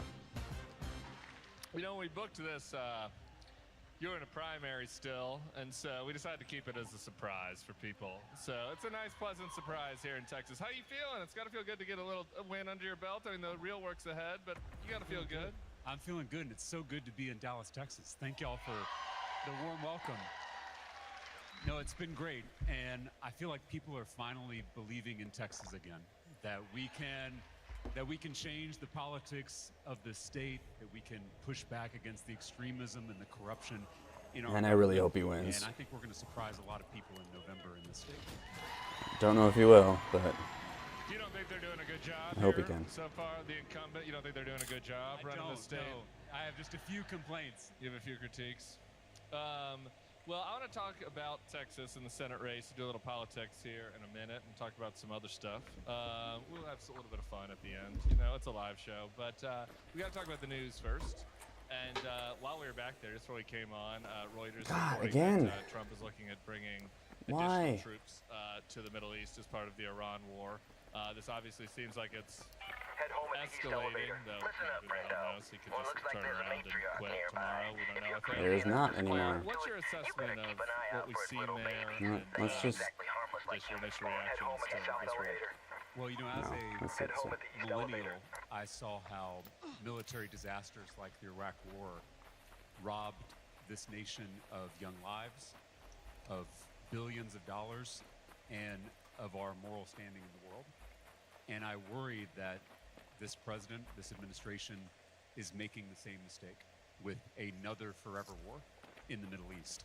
And I was a few weeks ago in Sand Branch, Texas, which is just a few miles from here. That community doesn't Get something out of have this. any running water. It doesn't have basic sewer infrastructure. Every dollar we are spending bombing people in the Middle East is a dollar that we are not spending in our communities in this country. And Tim, we're always told that there's not enough money for schools, not enough money for health care, not enough money for veterans. They always have money for but bombs. There always seems to be enough money to bomb people on the other side of the world. And so I think it is possible to support the democracy movement in Iran. It is possible to stop Iran from getting a nuclear weapon without this kind of reckless military intervention. Are we even doing either of those things? Are we supporting a democracy movement in Iran? We may be doing the exact opposite. Yeah. I mean, the single best No. way to empower the regime in Iran is to have this kind of bombing from America. And you're seeing them burning American flags when the regime was on its back foot just weeks ago. And so I worry that we've done the exact opposite, and we've empowered the extremists in Iran, and we have weakened the democracy movement in that country. Yeah, I saw today, because of the closing of the Strait of Hormuz and all the bombing of oil fields in Qatar and elsewhere, price of a barrel of oil now is up to $110. Do you have mixed feelings about that at all? It is kind of good for Midland. I mean, the sad thing is that this president was elected to do one thing and one thing only, and that was bring down costs. And now he is doing the exact opposite. Not just the price of gas, but I mean the price of food, the cost of housing, of healthcare. You know, here in Texas, our state leaders didn't expand Medicaid, and so a lot of our fellow Texans depend on the Affordable Care Act, on those subsidies. And so these cuts to the ACA are hurting Texans in particular. The estimate is 2 million Texans are going to lose their insurance because of these cuts. So this president who was elected to lower costs has actually made things more expensive. And I think it's why you're seeing such a backlash in this state and in this country.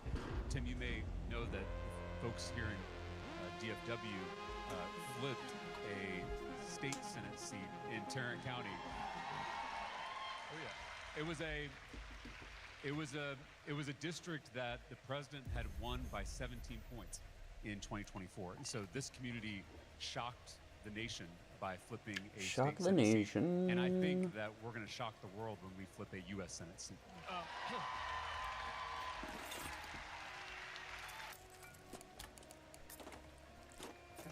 Armpit, rested on your feet, your bikini line, or your butt crack. Every product. Or your butt crack. No. The other kind of big war-related news is that Trump's counterterrorism chief. If I get put in late here, I'm done. Well, regardless, I'm done after this one. Fans, an audience. Joe, has quite a hit list as far as his background is concerned, but his resignation was basically pure America First id. It included some conspiracy theories, but it also said, fundamentally when he signed up for this, he wasn't signing up for a war in Iran. He wasn't signing up for a war that was pushed by Israel. As we're talking, he's on with Tucker Carlson right now. It sounds like the FBI is now going to be investigating him. How do you process that? How do you think about that in Texas? I mean, your kind of big moment, really, maybe not your original big moment, but on the national stage for those of us non-Texans was when you went on Joe Rogan. In that audience, there's some overlap. People who really did believe in maybe the non-racist part of the America First movement, and they didn't want to be in those foreign wars. So how do you think about talking about the Joe Kents and communicating with those people and offering something to that constituency? I mean, again, we just talked about broken promises when it comes to the cost of living crisis, but there was also a promise made by the president during his campaign that he wasn't going to start any more wars. And now he's started multiple wars just in the first year of his administration. And so I can sympathize with the disillusionment that some of the folks in the MAGA movement are feeling. And I think there's bipartisan opposition. Well, let's try and get something out of this, I guess. People across the state of Texas, not just Democrats, but independents and Republicans too, who think it's reckless, they think it's counterproductive, and they think it is a wasteful use of our resources when we have so many pressing priorities here at home. Is there room in the Talarico Coalition for America First MAGA types? What, MTG calls you up and says, hey, I think I might be for you. I mean, What do you say? I've told people that if they want a small, insular group of people who agree with you on everything, you should start a social club. But a political party is meant to be a Big Tent. It is meant to be a group of people who don't agree on everything, but agree on the big stuff. And Tim, I have, in the course of the primary campaign, I went to literally every corner of Texas. I went from Beaumont to El Paso, from Amarillo to Brownsville, and I held so many events with so many Texans who showed up. I can't tell you I don't know how I the missed number of all people those, who but came up to me at the end of those events here we are. and whispered, "I'm not a Democrat," like they were in the witness protection program. Yeah. And you know, I stay to the very end of the events. I shake every hand, I take every selfie, I answer every question. And you know, you hear that 12 times in a photo line, and you want to tell people that they're not alone, that they can join this movement we're building because it is big enough for every Texan who is fed up with the extremism and the corruption in our government. So that's a maybe then on MTG. I'll take that as a maybe. But no, you know, but endorsements, you take endorsements out of state, you never know. I don't know, she's going through some shit. I mean, and just in all seriousness, like, we should be extending an open hand rather than a closed fist to those people who are questioning their past support for the president or their past support for the party. Like, I do want to welcome those folks into our coalition. I'm really not interested in purity politics. Like, I am interested in building political power so that we can transform I'm just grabbing as much stuff this as state, possible this here. country, and improve people's lives. Like, if you don't win political power, you can't help anybody. Then you're just doom scrolling and complaining on Twitter, which this group never does. That feels like it's called a subtweet. That is the purpose of politics, is to win power and improve people's lives, and that requires persuasion. You know, there's this thing in my party here in Texas where, you know, people will say that Texas is not a red state, it's a non-voting state. And I understand where they're coming from. And Texas does have one of the lowest voter turnout rates in the country. But there's also a point where that argument is used as an excuse not to persuade people who aren't with us yet. And that is so deadly in a democracy, because the whole point of this democratic experiment is that we're supposed to make our argument. We're supposed to make our case, and we're supposed to win hearts and minds. That's how you build a big enough coalition to govern. And I want us to get back to that in the Democratic Party. There was a feeling for a long time that everyone secretly agreed with us. There. And if they didn't, they were a We're gonna bigot go. or a racist or a misogynist, and we I'm didn't about need this their one support. anyway.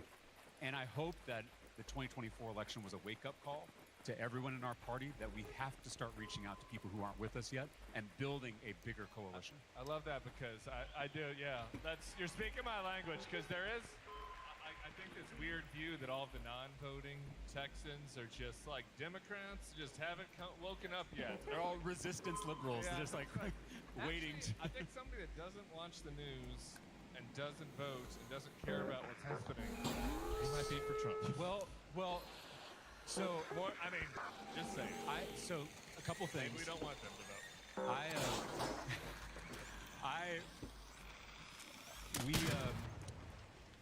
On our campaign, this is something you and I have in common. I did the episode of Surrounded, Jubilee yeah. on YouTube, Yeah. and I sat down with 25 undecided voters in Texas, and it was a conversation that was wide-ranging, and I think something, if you go back and watch that episode on YouTube, you'll realize a truth about politics, which is that undecided voters or non-voters, they tend to have pretty heterodox opinions about things. Weird opinions. Yeah, and we, and that's a good thing. Like, I honestly think there's within the parties and among partisan people, all there's right, way too much rigid orthodoxies that can never be questioned. I love that people who aren't into politics, they kind of have a grab bag of some progressive views, some conservative views. You talk about Joe Rogan. You know, Joe Rogan is for a universal basic income. He's for universal health care. And so you could try to put him into a box, but he doesn't fit into a box. And most Texans, most Americans don't either. And I think we should embrace that. And I think it's a mistake that hyper-political people make when they think that all these non-voters or, infrequent voters somehow secretly agree with them on every single plank in the Democratic platform. I don't know about you, but I loved doing Jubilee. I did too. Afterwards, I wanted a cigarette, and I said to the guys, I was like, "Can we do this again tomorrow?" I don't know. It got me, my synapses firing. I mean, I get bored very easily, and It's why I enjoy serving in the Texas legislature, because it's like being in a lion's den all the time, and it's why I like going on Rogan. I like going on Fox News. I like going on the Christian Broadcasting Network, and I love doing Jubilee because it's an opportunity to change hearts and minds, and like that's so rewarding. No offense to MS Now, but I don't feel like I'm accomplishing as much when I'm in the echo chamber. And sometimes it feels good to be with people who agree with you, and it's sometimes fun to preach to the choir, but I don't feel like I'm There's doing no one any in here good anymore. in some of these media spaces like I feel when I'm on Jubilee or on Rogan, actually reaching people who aren't with us yet. Totally agree. All right, if you've been with me for a minute, you know how much I love Sol's out-of-office beverages. Been hawking them for a while. They're the sparkling THC CBD beverages that are nice for a little night on the couch watching. At his confirmation hearing today was kind of there were some fireworks. It's kind of interesting because he had previously basically said that Rand Paul's neighbor had a few things right when he kicked Rand Paul's ass, and Rand is the chair of the committee that he needs to be confirmed through. So yeah, awkward. So there was a lot of back and forth, and then he refused to apologize. Yeah, he wouldn't even just say sorry, man. Things got a little heated. He wouldn't do it. So that confirmation is, I think, really hinging, unfortunately, on John Fetterman. So we'll see what happens with that. But I guess the obvious question is, you would be a no on Mark. Just give it a chance. I would, and here's why. I mean, I would be a no on any potential secretary who is not willing to tear down this secret police force and replace it with an agency that's actually focused on public safety. You know this, Tim. Before I was a politician, I was a public school teacher in San Antonio, Texas, on the west side of the city, and I taught a lot of undocumented students, and those students tended to be my most patriotic students. Yeah. They understood something about this country that a lot of us who are native born forget. That this is supposed to be the land of opportunity. That this is supposed to be the place where dreams come true. And they believed that in their bones. Window is closing. And they believed in this country even when this country didn't believe in them. I repeat. And so the fact that we have the most powerful politicians in the country terrorizing my former students and their families, people who work hard every day to contribute to this economy and to this country, to me is immoral, it's unconscionable, it's unacceptable, and it has to end.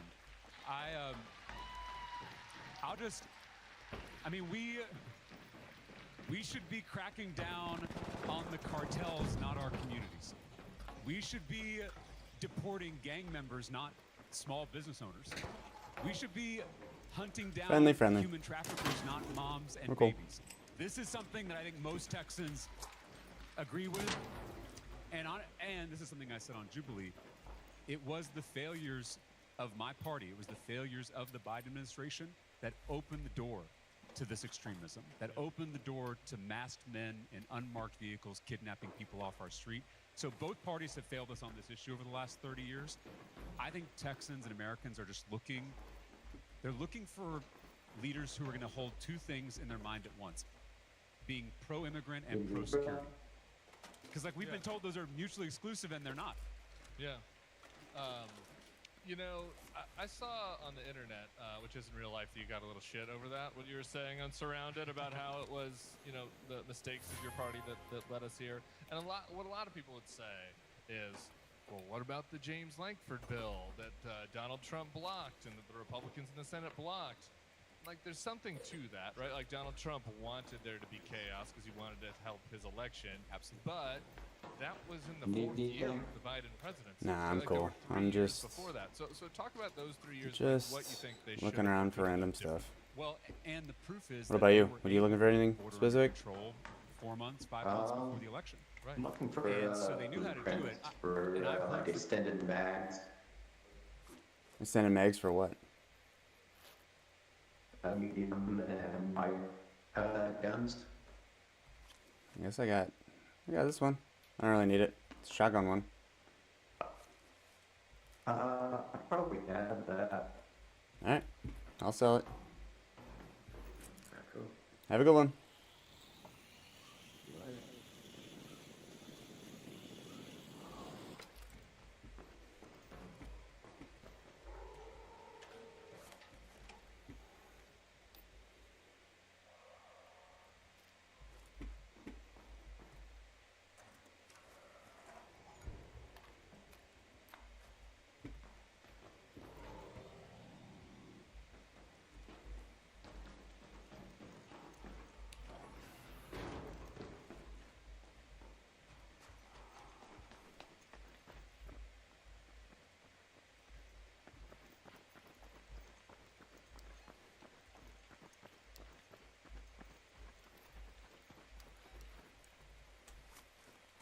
$132 is not bad.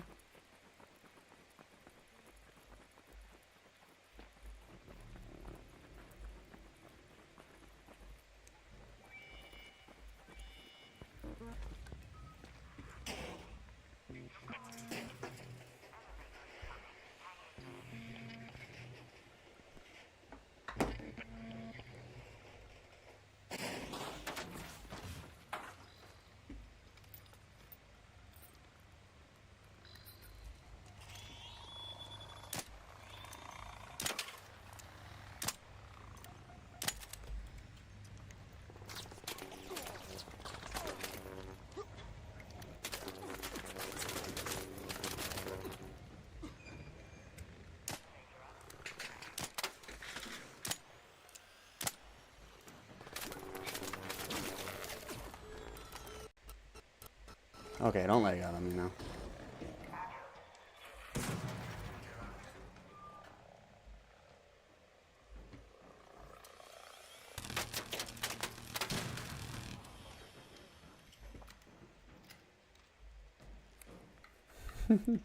Got a